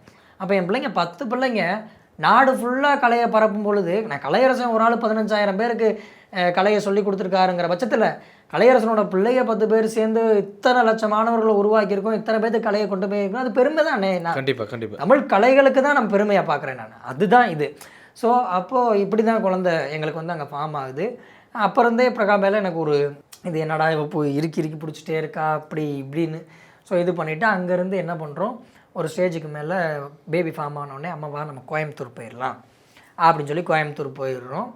அங்கே போயிட்டு நான் பண்ணது அந்த ஒரு வீட்டில், ஒரு காமன் வீட்டில் விமலமாக நாங்கள்லாம் இருக்கோம். அங்கே இருக்கிற பட்சத்தில் நான் மேலே போயிட்டு ஒரு சிகரெட் அடிக்கிறதுக்காக அடிக்கிறேன். அப்போ குற்றாலீஸ்வரன் அங்கே நிற்கிறான். இப்போ பிரகா கீழேருந்து மேலே வர்றா. அவள் வரதை பார்த்தோன்னே என்னென்ன சிகரெட் அடிக்கிறது பிரகாவுக்கு தெரியாது. அது கல்யாணம் ஆன புதுசு இல்லையா, அதனால் தெரியாது. நான் டக்குன்னு பாத்ரூம்குள்ளே போயிடுறேன். இவன் பார்த்துட்டு அதை தப்பாக நினச்சிட்றா. அப்போ நான் என்னோடய மைண்ட் செட்டில் என்னடா இவ இந்த அளவுக்கு அப்படிங்கிறது அந்த இடத்துல அவளை நினைக்க வச்சது நான் தப்பா. சிகரெட்டை காட்டி கன்வே ஆயிடுச்சு. ஆமாம், சிகரெட்டை காட்டி இது பண்ணிட்டா முடிஞ்சு போச்சு, அங்கே மேட்ரே முடிஞ்சிருச்சு. நான் அதை நான் எப்பயுமே நான் பண்ணக்கூடிய ஒரு விஷயம் என்னென்னா, நான் பண்ண ஒரு தப்பை பிரகாக்கிட்ட அப்பயே சொல்லிட்டா சரி இனிமேல் பண்ணாதன்னு சொல்ல போகிறா, இல்லைன்னா அதுக்கு 2 அடி அடித்தாலும் பரவாயில்லன்னு முடிஞ்சிருக்கும் அந்த பிரச்சனை. ஒன்றை மறைக்கிறதுக்கு இன்னொரு பொய், அந்த ஒன்றை மறைக்கிறதுக்கு ஒன்று பொய். அப்போ அது பெருசாக பார்க்கப்படும் பொழுது அது என்றைக்காவது ஒரு நாள் மாட்டும்போது எதுவும் நான் பெரிய தப்பு பண்ண மாதிரி இருக்கும். ஆனால் நான் பண்ணது சில்லறையாக இருக்கும். ஆனால் அந்த ஒன்றை மறைக்க இப்போ ஒரு பையனை சரக்கு வாங்கிட்டு வரதுக்கு தனியாக அனுப்பியிருப்பேன். இதை நான் ரகசியமாக கண்ணில் காட்டி ஏதோ சொல்லியிருப்பேன். இவன் போய் வாங்கிட்டு எங்கேயோ வச்சுருப்பான். இவன் போயிட்டு ஒரு சைகை காட்டுவான். அப்போ இதை பார்க்கக்கூடிய என்னைக்காவது நோட் பண்ணக்கூடிய பிரகாவுக்கு அது நெகட்டிவாக தான் தெரியும். அதை கேட்டு எங்கிட்ட சண்டை போடுவோம். 2 பேரும் கண்ணிலே பேசிக்கிறீங்க, ஆம்பளையும். அப்போ அதே மாதிரி அகாடமியில் இருக்க வாட்டோட பிள்ளைகளாட்டும் என்ன ஒருமே. அப்போ அவள் பார்வையில் அவள் பர்ஸ்பெக்டிவில் அது தப்பாக படுறதுனால நான் அதை மறைக்கிறதுக்கு ஏன்னா குடிச்சோன்னு தெரிஞ்சால் திட்டுவாளே. அப்போ அந்த சரக்கு குடிக்க போகிறேன், இல்லை பர்மிஷன் இருக்குது குடிக்க போகிறேன்னு சொல்லி தான் முடிஞ்சு போச்சு. அதை மறைக்கிறதுக்கு ஒன்றை பண்ணி பண்ணி பண்ணி பண்ணி அப்படி ஒன்று. ஸோ அப்போ எங்கள் அம்மா அக்கா அவங்களாம் யோசிக்கலாம், என்னடா தம்பி லட்சமாக சம்பாதிப்பானே, அது நமக்கு எமர்ஜென்சினால அது கூட கொடுக்க மாட்டானேன்னு யோசிக்கலாம். பட் ரியாலிட்டி என்ன அப்படின்னா, நான் இப்போ இன்றைக்கி ஒரு 1.5 லட்ச ரூபா சம்பாதிக்கிறேன்னா அடுத்து 2 மாதத்துக்கு 1.5 மாதத்துக்கு வேலைக்கு போக மாட்டேன். ஆமாம், அந்த காசு தீர்ற வரைக்கும் அப்படியே வீட்டிலேயே படுத்துக்குவேன். நான் ஷோ வந்தாலும் எடுத்து பண்ண மாட்டேன், அதுக்கான முயற்சி பண்ண மாட்டேன். இது ரெகுலராக நடக்கும்போது ஒரு கட்டின பொண்டாட்டி என்ன யோசிப்பான், ஐயோ இவன் கொடுக்குறதே எவ்வளோ, இதுக்கப்புறம் இந்த காசு வந்துருச்சா இன்னும் 1 மாதத்துக்கு வேலைக்கு போக மாட்டேன், இதை வச்சுதே நம்ம பிள்ளைகளையும் பார்க்கணும், இங்கே இருக்க அந்த 10 பசங்களையும் பார்க்கணும். அப்போ பெருசாக அங்கே ஒரு அவளுக்கு தேவையான ஆசைகள் எதையுமே பண்ணிக்க முடியாது. ஸோ அதனால் அம்மா அக்கா புரிஞ்சுக்கணும். ஏன்னா நான் சொன்னதே இல்லை அவங்கக்கிட்ட எல்லாம் எப்பயுமே ஏன்னா நம்ம கொடுக்குற பணம் அதை வச்சு தான் இல்லை. அப்போ அந்த பிரச்சனையும் இருக்கா? ஆரம்பத்தில் நான் ஒரு வாட்டி சம்பாதிச்சா அதுக்கப்புறம் வேலைக்கு போக மாட்டேங்கிறேன் இருக்குது. பண்ண மாட்டேன். இன்னும் ஒன்று அதிகமாக சண்டை ஒன்று ஒரு எதுக்கு அப்படின்னா, எல்லா ஃபங்க்ஷனையும் மேக்ஸிமம் 90% ஃபங்க்ஷனை ஃப்ரீயாக பண்ணி கொடுப்பேன். ஆமாம், அவார்டுக்காக, லைக் திறமையை காட்டுறதுக்காக, நான் ஃபேமஸ் ஆகணும், அப்போ நாட்டுப்புற கலையில் பண்ணணும் அப்படி. ஆரம்பத்தில் நாட்டுப்புற கலை நான் இன்டர்வியூ எடுக்க வரும்போது எனக்குலாம் ஃப்ரீயாக தான் பண்ணி கொடுத்தீங்க. ஆமாம், இன்னொரு சேனலுக்கு. ஆமாம், அதுக்கப்புறம் தான் கடைசி இடத்துல தான் பேமெண்ட் வாங்கி கொடுத்தேன். ஆமாம், சாப்பாடு உள்பட நீங்கள் தான் பார்த்தீங்க. ஆமாம். ஸோ இந்த மாதிரி ஃப்ரீயாக பண்ணுறது பிரகா ரொம்ப யோசிப்பா.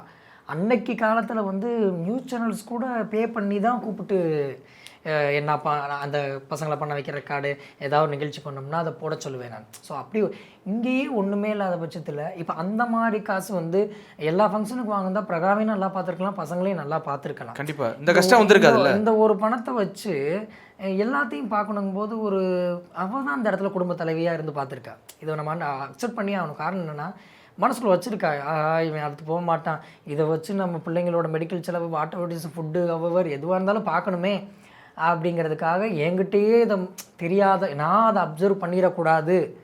ஏன்னா இல்லைன்னா அந்த காசு இருக்கிற காசை வாங்கி ஏதாவது ஒரு இதுக்கு டொனேஷனாக கொடுத்து போடுவேன், ஏதாவது ஒரு கோளாறு பண்ணிடுவேன். பண்ண வேணான்னு அவன் சொல்ல கிடையாது, இதெல்லாம் நீ பண்ணக்கூடாதுன்னு சொல்ல கிடையாது. இதெல்லாம் நிறையா இருக்கும்போது பண்ணால் சந்தோஷம் தானே, இருக்கிறதே நம்மக்கிட்ட இவ்வளோதான் இருக்கும்போது நீ ஏன் இப்படி பண்ணுற அப்படின்னு. சம்டைம்ஸ் அவளே அம்மா அக்கா அவங்களுக்குலாம் கொடுன்னு சொன்னாலும் நம்மக்கிட்ட காசில் அவங்கவுங்க உழைக்கிறாங்க, அவங்கவுங்க தனித்தனி ஃபேமிலியாக போயிட்டாங்களே, நம்ம ஏன் பண்ணணும் அப்படின்னு பேசுவேன் நான். ஸோ அந்த மாதிரி இது ஒன்றுங்களா. அதே மாதிரி பார்த்தீங்க அப்படின்னா ஃப்ரீயாக பண்ணுறேன் அப்படிங்கிறது, எங்கேனாலும் ரோட்டில் எல்லாத்துலேயும் போய் ஃப்ரீயாக பண்ணிட்டு வந்துடுவேன். இது அவள் சொல்லுவாள். அப்போ நான் என்ன யோசிப்பேன், நான் இவ்வளோ பெரிய சமூக சேவை பண்ணிகிட்ருக்கேன், நீ இவள் வந்து தடுக்கிறாளே, அப்போ அது எனக்கு என்ன ஆகும், காண்டாகும். ஸோ இது சண்டை வரும் இப்படி. ஆனால் அவன் என்ன யோசிப்பா, வகுத்தில் பிள்ளைய வச்சுருக்கா, கையில் ஒரு பிள்ளைய வச்சுருக்கா, இந்த பசங்களை பார்க்கணும், வீட்டு வாடகை கட்டணும், கரண்ட் பில்லு கட்டணும், எல்லாத்தையும் மேனேஜ் பண்ணணும், எல்லாத்தையும் மேனேஜ் பண்ணணும். அப்படிங்கிற பட்சத்தில் இவன் இப்படி பண்ணுறானே அப்படிங்கிறது அவளுக்கு கோமாக தான் இருக்கும். அதை சொல்லும்போது அன்னைக்கு நான் ராஜா இல்லையா, 10 பசங்களை வச்சுட்டு திரிகிறேன்ல, எனக்கு சொன்னால் எல்லாம் நடக்கும் இல்லையா, அப்போ வந்து எனக்கு புரியலை.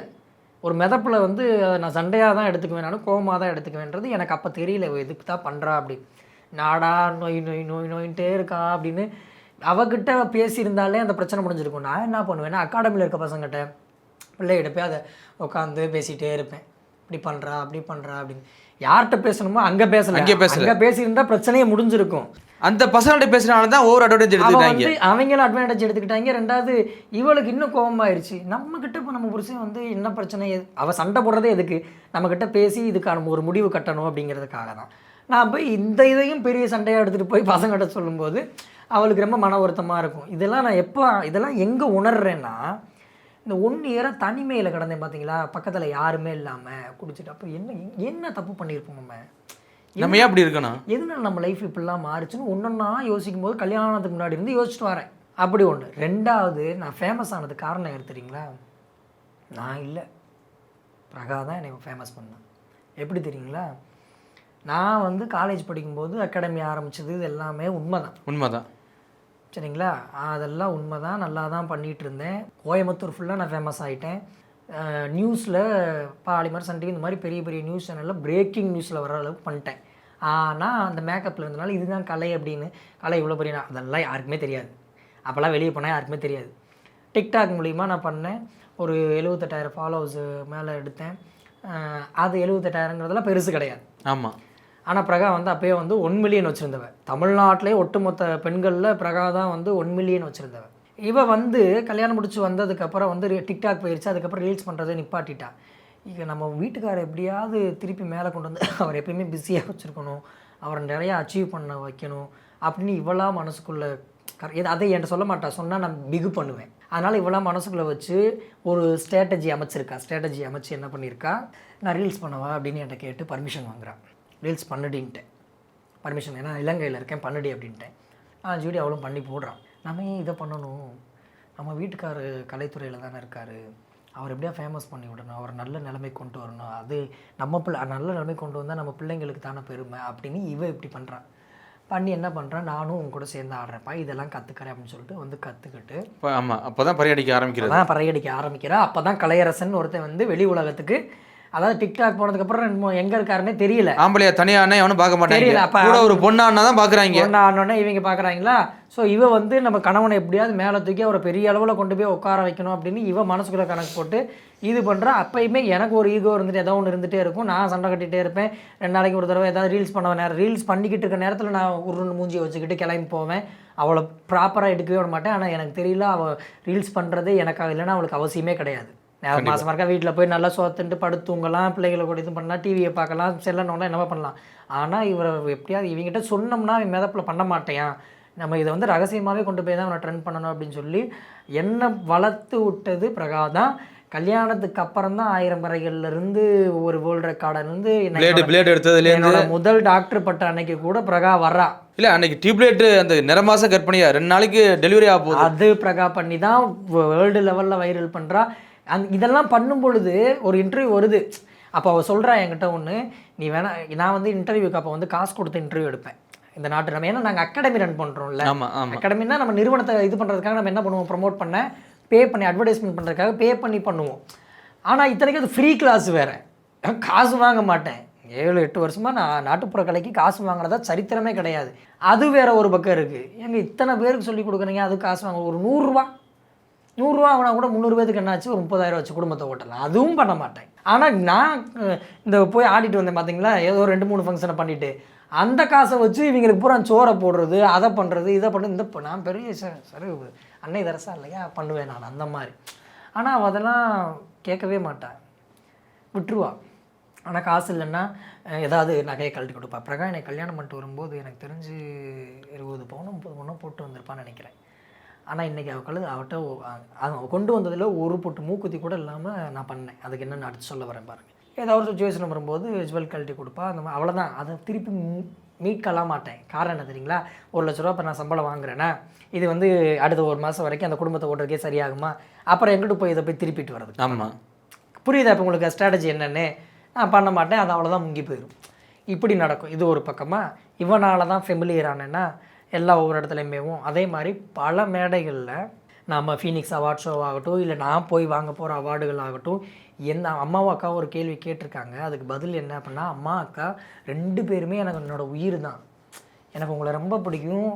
நீங்களே எனக்கு ஒரு ஒரு ஒரு அங்கம் தான் என்னோட இதில் வந்து. அம்மா எங்களுக்கு ரொம்ப கஷ்டப்பட்டுலாம் வளர்த்துருக்காங்க, நான் இல்லைன்னு சொல்ல கிடையாது. எங்களுக்காக தான் அவங்க வாழ்ந்தாங்க. ஆனால் ஒரு சில விஷயங்கள் அவங்க எனக்கு பண்ணலை. அதெல்லாம் எனக்கு ஏக்கமாக இருந்திருக்கும் சின்ன வயசுல இருந்து. இல்லை என்ன பண்ணல அது நான் சொல்ல வரேன். அது அப்படி பார்த்தீங்கன்னா, அவார்டுக்கு ஏன் என் பையன் வந்து எங்களையெல்லாம் ஏற்றுனானா வச்சானா எங்களை கூப்பிட்டானா நாங்கள் பாட்டுக்கு ஒரு ஓரத்தில் நிற்போம் அப்படின்னு. ஒரு அவார்ட் ஷோக்கு அம்மா வந்தாங்க. அதில் வந்து நான் ஏதோ அனாதை சம்திங் ஏதோ நான் பேசியிருப்பேன். அனாதை ஆசிரமத்தில் படித்தேன்னு சொல்லும்போது அம்மா கீழே உட்காந்துருக்காங்க. அதுதான் உண்மை. நான் அனாதை ஆசிரமத்தில் படித்தது தானே உண்மை. அதான் அவங்களுக்கு ஏதோ ஹர்ட் ஆகிருக்கும் போல் எந்திரிச்சு அவங்க போய். இல்லை எதுக்கு அனாதை ஆசிரமத்தில் படிக்கணும்? அப்போ வந்து கழட்டி விட்டாங்களா எப்படி வேண்டான்னு சொல்லி? அப்பா அம்மா பயங்கரமான கருத்து வேறுபாடு ஒரு சுச்சுவேஷன் இருக்குது. 2வது அம்மானால 4 பேர் வச்சு சின்ன பிள்ளைங்க வச்சு பார்க்க. இது இன்னைக்கு பிரகா என்னைக்கு இப்போ இந்த 1 வருஷம் என்ன கஷ்டப்படாலும் அது அவங்களுக்கு அன்றைக்கி நடந்திருக்கலாம். ஓகே அந்த 4 பேரை வச்சு என்ன பண்ணுறதுன்னு தெரியல. அவங்க வேலையெல்லாம் செஞ்சதில்லை. அவங்க திடீர்னு வயல் வேலைக்கு குளத்து வேலைக்கு இப்படி போக ஆரம்பிச்சிட்டாங்க. ஸோ அதனால அப்போ இவங்க வந்து நாங்களாம். ஆனால் அந்த ஏக்கம் இருந்துச்சு. ஆமாம், தாய் தந்தையோடு இல்லாமல் நம்ம அனாதை ஆசிரமம் சேர்த்துட்டாங்களே, அந்த ஒரு வெறுப்பு இருக்கு. அந்த இதுதான் வந்து எங்களுக்கு டேலண்ட்டை வளர்த்துச்சு. புரியுதுங்களா? அப்போ அம்மா அக்கா சொல்லிட்டாங்க நாங்களாம் ஒரு ஓரத்தில் இருப்போம். அக்கா ரஞ்சினி அம்மாவும் வந்து 1000 பறைகள் நிகழ்ச்சிக்கு வந்திருக்காங்க. அதில் நானே யாரை ஒரு பிளானாக இல்லாமல் நடக்குதுங்க. அப்படிங்கும்போது அவங்க ஏற்றலை வைக்கலை அப்படிங்கிறது அது ஒரு குற்றச்சாட்டாக வச்சுருந்தாங்க. 2வது ஒன்று பார்த்தீங்க அப்படின்னா, அந்த சொன்னேன் ஃபீனிக்ஸ் அவார்டில் நான் ஆசிரமத்தில் படிச்சுன்னு சொன்னாலும் அம்மா கோச் டென்ஸ் போயிட்டு ஒரு 6 மாதம் என்கிட்ட பேசவே இல்லை. இவன் ஏன் அப்படி பண்ணேன் அப்படின்னு. நான் என்ன கேட்குறேன் அப்படின்னா, அம்மா அக்காவையும் ஏற்றுனேன் அப்படிங்கிறது அப்படி இல்லை. அவங்கள ஏற்றலை. ஏன் பிரகா 5 வருஷம் எனக்கு இவ்வளோ சப்போர்ட் பண்ணி பார்த்துருக்காள். அவளால் தான் நான் ஒரு அவார்டு அங்கே போய் வாங்குறேன். நான் வெளி உலகத்தில் போய் அவார்டு வாங்குறேன். பிரகாவே நான் ஏற்றுனதில்லை. வாமா ஒரு குத்துவிளக்கு ஏற்றுமான்னு என்னோட அவார்ட் ஷோ நடத்துறதுலையும் பிரகாவை நான் ஹானர் பண்ணதில்லை. அவளும் ஒரு ஓரத்தில் தான் இருப்பாள். அந்த வேலையெல்லாம் இழுத்து போட்டு செய்வா எல்லாத்தையுமே. புரியுதா? அப்போ அவள் இப்போ கேள்வி கேட்குறா, என்னையுமே உங்கள் பையன் ஏற்றலையே அப்படிங்கிறா. நான் வந்து என்னை ஏற்றுங்கன்னு கேட்கவும் இல்லையே. ஏற்றுறது ஏற்றாது என்னோட விருப்பம் தானே. அப்போ நான் என்ன யோசிக்கிறேன் அப்படின்னா, அதான் சொல்கிறேன், அம்மா அக்கா என்னால் பாசத்தை தான் குடிக்க முடியும். நீங்கள் எதிர்பார்க்குற எல்லா விஷயத்தையும் என்னால் கொடுக்க முடியுமான்னு கேட்டால் எனக்கு தெரியாது. ஏன்னா இன்பத்துலேயும் இருக்கணும், துன்பத்துலேயும் இருக்கணும். எனக்கு இப்போ ரீசன் அவங்களோட கோபம் நியாயமானது தான். ஏன்னா 2 பேரும் சண்டை வரும்போது நம்மகிட்ட வந்தான். இப்போ 3ன்னு பார்த்தா நம்மளை கட்டி விட்டா அப்படிங்கிற ஒரு கோவம் இருக்காது அம்மாவுக்கும் அக்காவுக்கும். கரெக்டு. இப்போ எந்த இடத்துல நான் கழட்டி விட்டேன்னு எனக்கு தெரியல. அவங்களுக்கு நல்லா அப்படி தப்பாக நினச்சிருக்காங்க. அதான் அவங்க உள்ளே போனதுனால பிக் பாஸ் நினச்சிருந்தாலும் வர முடியாதுன்னா உங்களுக்கு புரியுதா? நைட் 11 o'clock அதுக்கு மேலே எப்படி அவங்க ஃபோனே எடுக்கலை. 12-1 மணி ஆயிடுச்சு, ஃபோன் எடுக்கலை. அம்மாலாம் மறாவது நாள் தான் பேசுகிறாங்க என்கிட்ட. நைட்டு ஃபோன் அடிச்சேன்ல, அதுக்கு என்னடா அடிச்சிருக்கேன்னு மறாவது நாள் தான் பேசுகிறாங்க. ரஞ்சனியாவது நைட்டாக பேசுனா, நீ தயவு செஞ்சு அம்மாட்ட கன்வே பண்ணு அப்படிங்கிறேன். அப்படி அவங்கள ஒதுக்குற மாதிரி தான் நான் சொல்லாமல் கொள்ளாமல போயிருக்கணும். கண்டிப்பாக. ஆனால் இதை புரிய வைக்க வேண்டிய சூழ்நிலை இப்போ வந்துருச்சு. எனக்கு இருக்கு. அதுதான் இப்போ அம்மாட்டையும் அக்காட்டையும் பேசுங்க, எனக்கு இது மாதிரி பிரச்சனை, நான் ஏதோ 1 வருஷம் நான் தப்பு பண்ணேன், இப்போ வந்து நான் வந்து என் பிரகாவோட சேரப்புறம் என் பிள்ளைகளுக்காண்டி, என் பிள்ளைய முக்கியம். ஸோ நீங்கள் அதுதான் நான் அதை தான் இந்த வீடியோலேயே நான் பேசிகிட்டு இருக்கேன். நான் அவங்க புரிஞ்சுக்கணும். அவங்க புரியுதுங்களா? ஏன்னா இதோட என் குடும்ப விஷயம் இதுக்கு மேலே மீடியாவுக்கு வரக்கூடாது. அம்மாவோ அக்காவோ வந்து பேசுகிறாங்க அப்படின்னா என்னை பற்றி பேசலாம், ரைட்ஸ் இருக்குது. என் குழந்தைங்கள பற்றியோ பிரகா பற்றியோ பேசுகிறதுக்கு ரைட்ஸ் இல்லை. அவங்க மேலும் மேலும் காயப்படுத்துகிற மாதிரி தான் இருக்குது. ஆமாம், அவங்க வேறு இப்போ பதிலுக்கு இப்போ இவ பொங்கிக்கிட்டு வரானே, அவள் வந்து ஒன்றும் இல்லை, என்கிட்ட பிரகா ஒரு கேள்வி கேட்டா, அதுக்கெல்லாம் என்னால் பதிலே சொல்ல முடியல. ஆனால் இதை வந்து நான் ஒரு வருஷமாக உணர்ந்து என்னென்னு நான் அப்சர்வ் பண்ணிட்டேன். சரிங்களா? அப்போ பிரகாவே நான் அவார்ட் ஃபங்க்ஷனில் எதுலேயுமே அவளை ஏற்றியோ வச்சோ ஆனர் பண்ணல. அப்போ அவள் எவ்வளோ காயப்பட்டிருப்பா. கண்டிப்பாக. ஏன்னா நம்ம தான் அவரை ஒரு பேக் போனாக இருந்து இவ்வளோ தூக்கி விட்டு இவ்வளோ டாக்டர் போட்டு என்னென்னமோ அவர் வேர்ல்டு ரெக்கார்டு பண்ண வைக்கிறோம், என்கரேஜ் பண்ணுறோம். அவருக்காக நம்ம போயிட்டு சரி இவன் பண்ணுறது இருக்கிற நம்மளும் சேர்ந்து அவனுக்கு பண்ணி அவனை தூக்கி விடுவோம் அப்படின்னு பிரகா பண்ணு. அது ஒரு இன்டர்வியூ அப்போ தான் சொல்கிறான், நீ இன்டர்வியூ காசு கொடுத்து எடுக்காத பார்ப்பேன், நீ வேணால் பாரு, நான் இப்போ இருந்து உங்களோட சேர்ந்து நாட்டுப்புறக்கலை வீடியோ பண்ணுறேன், 6 மாதம் தான் பயங்கர வைரல் ஆகி சேனல் உன்னை தேடி வரும்னு சொல்கிறான். நாங்களும் தேடி வந்தோம். எனக்கு ரொம்ப நாள் பிஸ்னஸ்லாம் கொடுக்கணும்னு ஆசை. எனக்கு பார்த்த உடனே சரியான ஷாக்கு. அப்பயுமே பிரகாவை தான் அவங்க எடுக்க வந்திருக்காங்க. பிரகா உள்ள நின்று என்கிட்ட சண்டை போடுறான், ஐயோ நான்லாம் பேச மாட்டேப்பா, நீ பேசுப்பா. ஏன்னா அவளோட ஸ்ட்ராட்டஜி தானே, என்னத்தான் அங்கே வைரல் பண்ணணும். ஆமாம், முன்னிலைப்படுத்துறது கணவன் தானே முன்னிலைப்படுத்தணும். அப்போ அந்த இடத்துல நான் கூட இப்படி யோசிச்சிருப்பேன். நான் என்னடா நம்ம இவ்வளோ பண்ணோம், நம்மளை ஒரு சேனல் வந்து இன்டர்வியூ எடுக்கல, ஒரு பொம்பளை பிள்ளை ஆடினா கரகா ஆடினா பறையானான்னு சொல்லிட்டு தூக்கிட்டு வந்துட்டாங்கன்னு என்னோட ஈகோ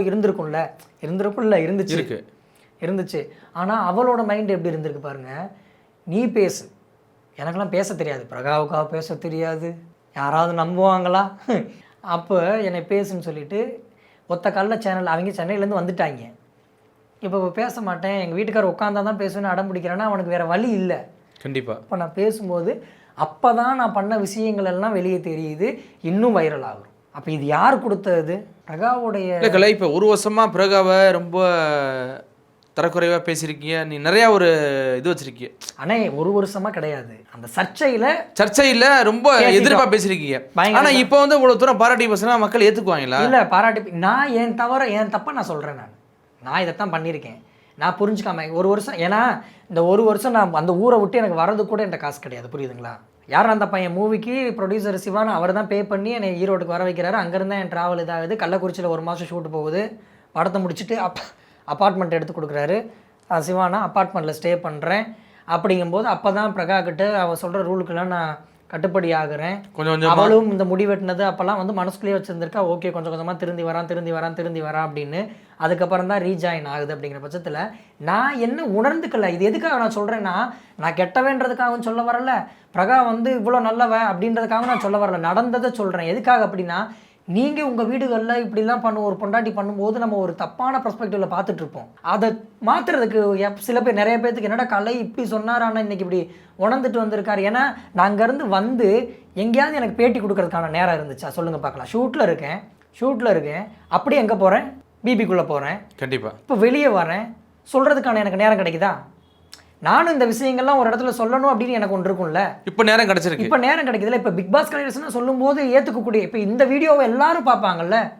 ஏன் இந்த ஒரு வருஷம் என் மீடியாக்குள்ளே வராத ஒரு ஆள் இப்போ வந்திருக்காரு, அது பிக் பாஸ் கலைஞர்ஸ் என்ன சொல்லியிருப்பாருன்னு பார்க்கறதுக்காண்டி உள்ளே வரமாட்டான். கண்டிப்பாக. ஸோ என்ன விஷயம்னு தெரிஞ்சுக்கணும் அப்படிங்கிறதுக்காக தான். ஒரு அப்படியே இருந்தாலும் ஒரு பொண்ணை வந்து இதுக்கப்புறம் நான் பிரிஞ்சு போனாலுமே வந்து என்னால் தனியாக என்னால் பொழப்பு நடத்த முடியும். பிரகானால் முடியாதுன்னு கிடையாது. அவன் நினச்சா எப்படி வேணா இருக்கலாம். இன்றைக்கி ஒவ்வொரு நாளைக்கு பிரகாவுக்கு அத்தனை மூவி அத்தனை சீரியல் வரத்தான் செய்யுது, வேணாம் அப்படிங்கிறான். அவன் நினச்சா எப்படி வேணாலும் வாழ. ஏன் வேண்டாங்கிறாப்புல? நம்ம புருஷன் எப்பா அப்போ இருந்தே பிரகா வந்து, ஆனால் அந்த ஒரு தாட் இருக்குது அப்போலேருந்து வரைக்கும் என் புருஷனை தான் முன்னிலைப்படுத்தணும் சொல்கிறான். அன்னையிலேருந்து இன்னைக்கு வரைக்கும் நீ இவ்வளோ பண்ணாலுமே நீ என்னோட பட்டு குழந்தைடா, உன்னை நான் ஒரு குழந்தையாக தான் பார்ப்பேன், உன்னைய நான் ஒரு குழந்தைய சேட்டையெல்லாம் பார்த்துட்டு தான் இருக்கேன். ஏன்னா நீ வந்து தெரிஞ்சு போன பாவம், அவன் தெரியாமல் பண்ணுறான் போல், நம்ம தான் அவனுக்கு புத்திமதி சொல்லணும் அப்படி யோசிச்சு நிறையா ஹர்ட் பண்ண விஷயத்த கூட அவன் மறந்துடுவானா, இப்படி தேத்திக்குவானா. நான் இதெல்லாம் நான் உணர்றேன். நான் ஏன் அவனால் தானே நம்ம வைரல் ஆனோம், ஏன் இதை நம்ம பண்ணலை அப்படிங்கிற மாதிரிலாம் எனக்கு திங்க் வருது. அதே மாதிரி அதிகமாக சண்டை வரும். அந்த சண்டை எதுவுமே நான் புரிஞ்சுக்க மாட்டேன், எதுக்காக சண்டை போடுறேன் அப்படின்னு. அதே மாதிரி அங்கேருந்து அது அப்படியே கோயம்புத்தூர்லேருந்து அங்கேயே நிறைய பிரச்சனைகள் எல்லாமே சந்திச்சு எனக்கு கால் உடையுது. யார் உடைக்கிறான்? குற்றாலீஸ்வரன், உங்களுக்கு தெரியும் நல்லா. கூட இருந்தவனே காரியத்தை உடைக்கிறான், காலு உடையுது. ஒரு நிமிஷம், இதுக்கு முன்னாடி ஒரு சில விஷயங்கள் இருந்தேன். கல்யாணம் நடந்துச்சுல எங்களுக்கு, அந்த கல்யாணத்துக்கு எங்கள் அம்மா வந்தாங்க. எங்கள் அம்மா சைட்லேருந்து எதுவுமே பண்ணல, புரியுதுங்களா? என் கல்யாணம் நடத்தி வச்சது எங்கள் மாமியார் தான் கல்யாணம் நடத்தினாங்க. இங்கே சென்னையில் புளியந்தோப்பில் ₹1,00,000 செலவழிக்கிறாங்க. செலவழித்து டிஜே பார்ட்டியிலேருந்து மண்டபம் பிடிச்சி நான்வெஜ்லாம் பயங்கரமாக இது பண்ணி எங்கள் வளகாப்பும் கல்யாண நாளும் தான் ஒரே இதாச்சு. ஆமாம், அப்படி தான் எங்களுக்கு நடக்குது. அப்போ எங்கள் அம்மா வந்திருக்காங்க, பட் எங்கள் அம்மானால எதுவும் ஹெல்ப் பண்ண முடியல. இப்போ இந்த கேள்வி பிரகா வந்து எங்கள் அம்மாவை கேட்டால் என்ன பதில் சொல்லுவாங்க? ஆனால் பிரகா வீட்டிலேருந்து எனக்கு மோதிரம் போட்டாங்க. ஏன்னா சபை முன்னாடி மாப்பிள்ளை வீட்டிலேருந்து எதுவுமே பண்ணலையேன்னு வருத்தப்படக்கூடாதுன்னு சொல்லி பிரகா வந்து எனக்கு எதுவும் எடுக்காதீங்க, கலைக்கு எடுத்து போடுங்க புரியுதுங்களா? புரியுது. நான் இதை யோசிக்கிறேன், ஏன் நமக்கு மோதிரம் எடுத்து கொடுத்தாங்க, எனக்கு மோதிரம் இந்த மாப்பிள்ளை புரிதல் அந்த ஒரு வருஷத்துல வந்துடுது. இது ஏன்னா தனிமை. அவள் ஒவ்வொரு தடவையும் பிரிஞ்சு போயிட்டு திருப்பி சேர்ந்தா இல்லையா, அப்போ நம்ம சண்டை போட்டாலும் திருப்பி சேர்ந்துருவோன்ற நம்பிக்கை இருந்துச்சு. ஆனால் இந்த ஒரு வருஷம் விட்டுட்டா, போய் தொலைன்ட்டா. அப்போ எனக்கு யோசிக்கிறதுக்கான நிறைய வாய்ப்பு கிடச்சிருக்கு. அந்த பிரிவுனா என்னங்கிறது எனக்கு உணர்த்துது, புரியுதுங்களா? அப்போ அம்மா வந்து பண்ணலை. இப்போ அவள் நாளைக்கு கேட்டானா எங்களால் என்ன பதில் சொல்ல முடியும்? கல்யாணத்துக்கு என்ன பண்ணீங்க அப்படி? பண்ணலை. ஒரு ரூபா கூட நாங்கள் கொடுக்கல, நானும் கொடுக்கல. நான் என்ன 10,000 ஒரு 1000 கூட கொடுக்கல. கல்யாணம் எங்கள் மாமியார் சிறப்பாக பண்ணுறாங்க. எங்கள் மச்சான் வந்து எனக்கு மெட்டி கிட்டிலாம் எல்லாம் வாங்கி போடுறான், நல்லா கல்யாணத்தை பண்ணி முடிக்கிறாங்க. அங்கேருந்தே ஆரம்பிக்குது. அதுக்கப்புறம் பார்த்தீங்க அப்படின்னா வளகாப்பும் எங்கள் அத்தை தான் போடுறாங்க. அதுவும் எல்லாமே அத்தை தான் செலவழித்து குழந்தைங்களும் அத்தை தான் பார்த்துக்கிறாங்க. அதே மாதிரி 3 குழந்தை எனக்கு பிறந்திருக்கு. இந்த 3 குழந்தை பிறந்ததுக்குமே வந்து எங்கள் அம்மா சரி பிரகாவை பிடிக்கல, ஏதோ ஒரு ஈகோ. அது ஏன் அப்படின்னா என்னால் பிடிக்காமல் இருந்திருக்கலாம். நீ அந்தளவுக்கு தப்பாக கன்வே பண்ணியிருக்க. நான் பண்ணியிருக்கேன். உண்மைதான். ஆமாம், அதுதான் நான் புரிஞ்சுக்காம அம்மா இப்படி டார்ச்சர் பண்ணிகிட்டே இருக்காங்க போது அம்மா வந்து எனக்கு தானே சப்போர்ட் பண்ணி ஆகணும், வேறு வழி இல்லையே. பிரகாக்கு சப்போர்ட் பண்ண முடியாதுல்ல. அவங்க ஆராய்ஞ்சு பார்க்கல, இல்லை பிரகா கிட்ட கான்வர்சேஷன் பண்ணி பார்க்கல, ஏன் இப்படி பண்ணுறீங்க அப்படி இல்லை. அந்த பிரகாட்ட கான்வர்சேஷன் பட்ட அளவுக்கு நீ கொண்டு போகலப்பா, தப்பு ஓ மேலே தான் இருக்கு. இல்லைண்ணா, அம்மா வீட்டுக்கெல்லாம் வருவாங்க. அம்மா வீட்டுக்கெல்லாம் வருவாங்க, 2 நாள் 3 நாளைக்கு மேலே இருக்க மாட்டாங்க. பிரகா போகணுன்னு சொன்னது கிடையாது, நானும் அம்மா கிளம்பி போங்க வீட்டை விட்டு போங்கன்னு சொன்னது கிடையாது, புரியுதுங்களா? அது அந்த மாதிரிலாம் கிடையாது. அவங்க கிளம்பி போயிடுவாங்க. அப்படிங்கும்போது அப்போ வரும்பொழுது அவங்க பேசியிருக்கலாம் இல்லையா? ஸோ நிறையா பஞ்சாயத்து அம்மாவும் தீர்த்து வச்சுருக்காங்க, சில பிரச்சனைகள்லாம் தீர்த்து வச்சுருக்காங்க.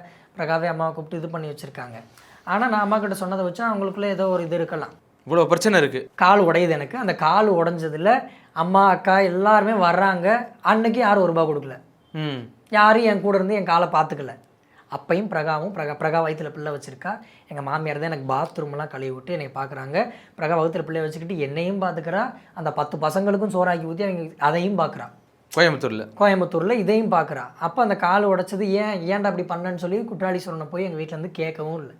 எங்கள் வீட்டில் எனக்கு கால் உடைச்சதுக்கு எப்படி பார்த்தாலும் அப்பையும் சில ஜுவல்ஸ் எல்லாம் வச்சு தான் பிரகா வந்து ட்ரீட்மெண்ட்ஸ் எல்லாம் பார்க்குறா. கையில் காசு இல்லை தான், ஆனால் எல்லாத்தையும் வச்சு அப்பையும் பார்க்குறா. இதை கேட்டானா நாங்கள் என்ன பதில் சொல்லுவோம்?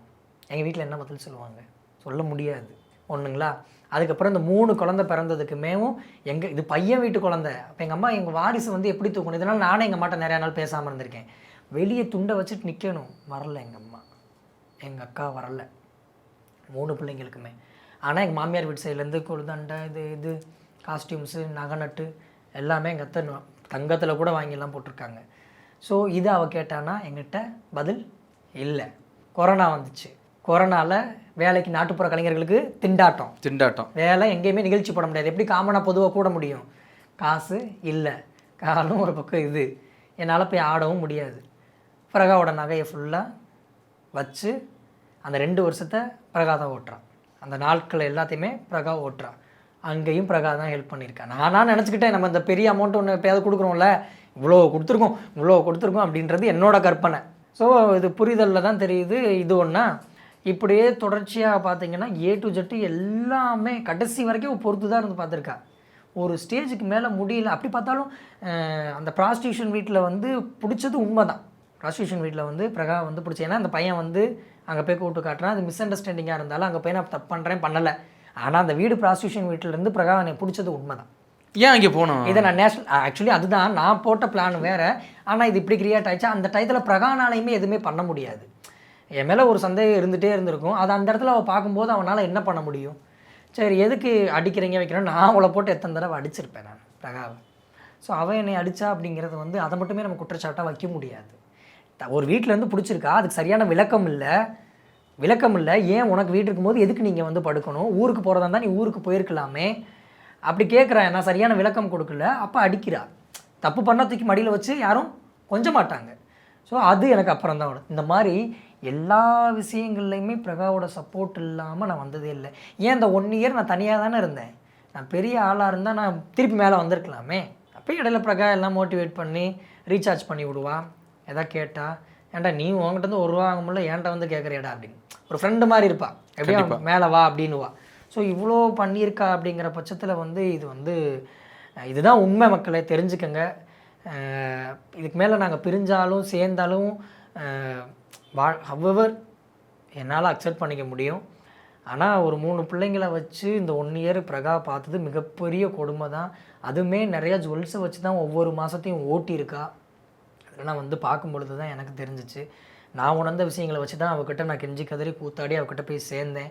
இன்றைக்கி அதுவே ஊசல் ஆடிட்டுருக்குங்கிற பட்சத்தில் தயவு செஞ்சு நீங்களும் உங்களுக்கு வீட்டில் பிரச்சனையாக இருந்தால் நீங்களே பொண்டாட்டி புருஷனும் பேசுனீங்க அப்படின்னா அது முடிஞ்சிடும். நான் ஒரு முட்டாள்தனம் பண்ணிட்டேன், நீங்களும் அதை பண்ணாதீங்க. இதெல்லாம் என்னை வச்சு ஒரு பேட் எக்ஸாம்பிளாக வச்சு உதாரணமாக எடுத்துக்கங்க தயவு செஞ்சு. நான் வேண்டி விரும்பி அதுதான் கேட்குறேன். உங்கள் குழந்தைகளுக்காக பாருங்கள். பிரிஞ்சு போனால் அவங்க பிரிஞ்சு தான் இருக்கணும்னு கிடையாது, திருப்பி சேர்ந்து வாழலாம். அவங்கள பிரிக்க நினைக்காதீங்க. எந்த ஒன்றும் இல்லைண்ணே, நாங்கள் 2 பேரும் பிபிக்குள்ளே போகும்போது அந்த காரில் போகும்போது சேர்ந்துடணும்னு சொல்லி ஒரு வீடியோ போட்டதுக்கு ஒரு கமெண்ட்டுக்கு 10,000 லைக் கொடுத்துருக்கான். தப்பான கமெண்ட்டுக்கா? இல்லை, நீங்கள் சேரணுன்றது தான் நாங்கள் இவ்வளோ நாள் காத்துட்டு இருந்தோம். 2 பேரும் குழந்தைங்களுக்காக சேர்ந்தது ரொம்ப சந்தோஷம், குழந்தைங்க கூட சேர்ந்து வாழுங்க அப்படின்னு அந்த கமெண்ட் மொத இத்தனை வருஷம் எங்களோட மீடியா சர்வீஸில் இப்படி ஒரு கமெண்ட்டுக்கு 10,000 பேர் கமெண்ட்டை லைக் பண்ணுறது எவ்வளோ பெரிய விஷயம். கண்டிப்பாக கண்டிப்பாக 10,000 பேர் ஒரு விரும்புகிறாங்க. 10,000 பேர் என்ன குடும்பம் பிரிஞ்சு போகணும்னு. அப்போ இதில் நினைக்கிற கூட்டத்துக்காக நான் சொல்கிறேன், எந்த குடும்பத்தையும் பிரிக்க நினைக்காதீங்க. நான்லாம் பிரகா இல்லாட்டினா வேறு வழியே இல்லை, எனக்குலாம் சூசைட் தான் பண்ணேன். அவள் இல்லாமல் அடுத்த கட்டம் நகர்றது எனக்கு கஷ்டமாக தான் இருக்கும். ஏன்னா ஒரு பேக் போனாக இருந்திருக்கா. ஏன்னா நான் வச்சிருக்க அன்பும் அப்படி. அவள் என்னையை வளர்த்தன்னு நினச்சிருக்கா, நான் அவளை ஒதுக்குன்னு நினச்சிருக்கேன். புரியுதுங்களா? அவள் என்னை வளர்த்தன்னு நினச்சிருக்கா, நான் அவளை தாழ்த்தணும்னு நினச்சிருக்கேன்.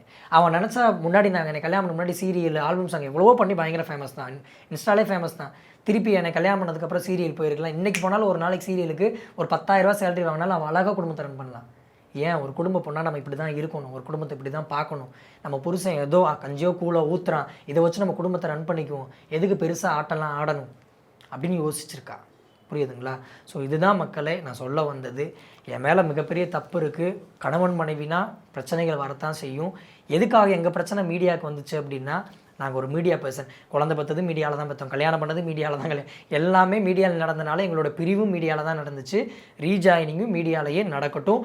அண்டு மக்களையும் சொல்கிறேன், என் வீட்டு சைடும் சொல்கிறேன், தயவு செஞ்சு அகெயின் இதுக்கு ரெஸ்பான்ஸ் பண்ணுறேன்னு சொல்லியெல்லாம் வீடியோ கொடுத்து வர வேணாம், என் விஷயத்தில் தலையிட வேணாம். ஏன்னா எங்கள் அம்மாவுக்கும் எங்கள் அக்காவுக்கும் நான் நல்லா வாழணுன்றது தானே ஆசை. அம்மா அக்கா என்னோடய ரிலேஷன்ஸ் எல்லாருக்கும் சொல்கிறேன், நான் கண்டிப்பாக நல்லா வாழுவேன். அவ கூட என்னால் வாழ முடியாமல் போனாலும் கூட திருப்பி உங்களுக்கு நான் கஷ்டம் கொடுக்க மாட்டேன். என் வாழ்க்கையை கண்டிப்பாக என் குழந்தைங்களுக்காக நல்லா வாழ முயற்சி பண்ணுறேன். என்றைக்குமே நீங்களும் வேணும், அக்காவும் வேணும், வாங்க நானும் வருவேன். என் குழந்தைங்கள பாருங்கள், நீங்கள் இனிமேல் எல்லோரும் எங்கள் பிள்ளைங்களை எடுத்து பாருங்கள். ஏன்னா அது நம்ம வாரிசு, நம்ம வீட்டு வாரிசு, உங்களுக்கு கடமை இருக்குது, பொறுப்பு குழந்தைங்களுக்காக பாருங்கள். பிரகாவை பேசுகிறதுக்கு நமக்கு எந்த ரைட்ஸும் கிடையாது. ஏன்னா அவள் கேட்டால் இப்போ ஒன்றும் இல்லைண்ணே, இதை வந்து அவள் அன்னைக்கே மீடியாவில் உட்காந்து இவ்வளோ கேள்வியும் கேட்டிருந்தா என்னால் வெளியே வந்து பதிலே கொடுத்துருக்க முடியாதுண்ணே, என் டங்கு வாரே வந்திருக்கும். யோசிச்சு பாருங்களேன். இப்போயும் என்னோட வளர்ச்சிக்காக அப்போ எனக்கே உறுத்துது, குத்துது, நம்ம சில விஷயம்லாம் இவ்வளோ பண்ணிட்டோமே அப்படின்னு. இதை நியாயப்படுத்துறதுனால எனக்கு கெட்ட பேர் வந்தாலும் அதை பற்றி தவறே கிடையாது. ஏன்னா நான் என் குழந்தைங்க கூட வாழ்கிறேங்கிற நிம்மதி போதும். என் குழந்தைய நான் வந்து அப்பா அகோரி இல்லடா பிக் பாஸ் கலைன்னு சொன்னது போதும் எனக்கு. அவங்களுக்காக நான் ஏதோ ஒரு கூலி வேலைக்கு கூட போய் என் பிள்ளைங்களை பார்த்துக்க மாட்டேன். கண்டிப்பாக என் பிள்ளைங்க எப்படி நான் எந்த காசு கொடுத்தாலும் அதை வச்சு பிரகா வாழ்க்கையை ஓட்ட தான் போகிறேன். புரியுதுங்களா? அப்படி நான் இருந்துட்டு போயிடுறேன். ப்ளீஸ் ஏதாவது அம்மா அக்கா அவங்களெல்லாம் ஹர்ட் பண்ணியிருந்தால் மன்னிச்சுக்கோங்க. இது சொல்ல வேண்டிய ஒன்று தான், நான் புரிஞ்சுக்கிட்டேன், நீங்களும் புரிஞ்சுக்கோங்க. இது நம்ம வாரிசு தான், நம்ம பிள்ளைங்களை நம்ம தான் பார்க்கணும். உங்களை வர வேணாம் போக வேணாம்லாம் நாங்கள் சொல்லவும் இல்லை. நீங்கள் வாங்க, நாங்களும் வரோம், மன்னிச்சுக்கோங்க ஏதாவது தப்பாக பேசியிருந்தா. ஆனால் நீங்கள் இப்போ நான் பேசினதெல்லாம் ஒரு தடவை கேளுங்க, உங்களுக்கே புரியும். ஏன்னா இதே கேள்வியே நம்மளெல்லாம் உட்கார வச்சு பிரகா கேட்டிருந்தா நம்மளால் பதில் சொல்ல முடியாது, நம்மளால் சொல்லியிருக்கவும் முடியாது. ஏன்னா அவன் கேட்குறது கரெக்டு. குழந்தைங்களுக்கு என்ன பண்ணீங்கன்னு கேட்டால் என்ன பண்ணல, என்ன அவளை பிடிக்கலாம் இருக்கட்டும், என் பசங்களை பார்த்துருக்கலாமே, இல்லை ஏன் கால் உடஞ்சதுக்கு எந்த ஒவ்வொரு விஷயத்துலையும் எனக்கு பல முறை உடம்பு சரியில்லாமல் போயிருக்கு, சாகுற அளவு கிடந்திருக்கேன். எல்லா முறையும் பிரகா தான் பார்த்துருக்கா. ஏன் கடைசியாக பிபி போகிறதுக்கு முன்னாடி கூட இவ்வளோ பேசின இந்த நாய் இவனை போய் நம்ம பார்க்கணும், குடிச்சிட்டு இப்படி வந்து இழுத்துட்டு படுத்து கிடக்கிறதுக்கு நான் ஏன் பார்க்கணுன்னு என்னை விட்டுருந்தானா? யோசிச்சு பாருங்கள். எனக்கு உடம்பு சரியில்லை, என்னால் ரொம்ப முடியாமல் இருக்கேன்னு அம்மாட்ட நான் கன்வே பண்ணல. அவங்க இமீடியட்டாக கிளம்பி வந்து என்னை ட்ரீட்மெண்ட் பார்த்துருக்கலாமே, பார்க்கல இல்லை. அப்போ அம்மா அக்கான்றத விட பிரகா ஒரு படி மேலே என்னை பார்த்துட்டு தானே இருந்திருக்கா. எல்லா விஷயத்திலும் எனக்காக ஹெல்ப் பண்ணியிருக்கா. ஏன் அந்த அகோரி சர்ச்சையில் தான் வெட்டுப்பட்டாலும் பரவாயில்ல, ரஜினிமா வெட்டினாலும் பரவாயில்ல, யார் குத்துனாலும் பரவாயில்ல அப்படின்னு நான் பண்ண இதை வந்து உட்காந்து மீடியாவில் உட்காந்து எனக்காக எவ்வளோ சப்போர்ட் பண்ணி அத்தனை ஒட்டுமொத்த ஆளுங்களையும் எதிர்த்தாவ. ஆனால் நான் அவளுக்கு பண்ணது துரோகம், நான் பண்ணது மிகப்பெரிய தப்பு. ஆனால் நான் திருந்தி வாழ நினைக்கிறேன், என் குடும்பத்தோடு சேர்ந்து வாழ நினைக்கிறேன். கண்டிப்பாக இனிமேல் நல்லா வாழுவேன். என் சைட்லேருந்து எந்த தவறும் பண்ண மாட்டேன். நான் பிரகாவுக்கும் வாக்கு கொடுக்குறேன், அம்மா அக்காவுக்கும் வாக்கு கொடுக்குறேன், என் குழந்தைங்களுக்கும் வாக்கு கொடுக்குறேன். ஒரு நல்ல தந்தையாக, ஒரு நல்ல குடும்பஸ்தனாக, ஒரு சிறந்த நடிகராக மக்கள் மத்தியில் வருவேன். சர்ச்சைகளுக்குள்ளே நான் ஆளாக மாட்டேன். தயவு செஞ்சு என்னை வாழ விடுங்க. இது என்னோட மிகப்பெரிய ஒரு வேண்டுகோள். என் குழந்தைங்களுக்காக, எனக்காகவும், என் ஃபேமிலிக்காக. என் ஃபேமிலியை விட்டுருங்க. கண்டிப்பாக இன்னும் என் குடும்ப பிரச்சனை கண்டிப்பாக நான் உள்ளே கொண்டு வரமாட்டேன். பிரகா, நான் உன்னை ரொம்ப காயப்படுத்தியிருக்கேன். ஸோ பிரகா கிட்டே சாரி கேட்குறேன். நிறைய பண்ணியிருக்கேன், உன்னைய நிறைய டார்ச்சர் பண்ணியிருக்கேன். அதெல்லாம் நினச்சி பார்த்தா எனக்கு ரொம்ப கஷ்டமாக இருக்குது. நிறையா அடிச்சிருக்கேன், துன்பப்படுத்தியிருக்கேன். நான் தான் முக்கியம்னு வந்த உன்னைய எவ்வளவோ பண்ணியிருக்கேன். சைக்கோ மாதிரிலாம் உன்னை பண்ணி டார்ச்சர் பண்ணியிருக்கேன். மன்னிச்சுக்கோ. ரொம்ப இது வந்து சிரம் தாழ்ந்து தான் பண்ணி கேட்குறேன். ஏன்னா இதெல்லாம் நான் உன்கிட்ட நேரில் கேட்டதில்லை. கெத்தாக தான் இருப்பேன். இது ஒட்டுமொத்த உலகத்து முன்னாடி நான் அதை கேட்குறேன்னு.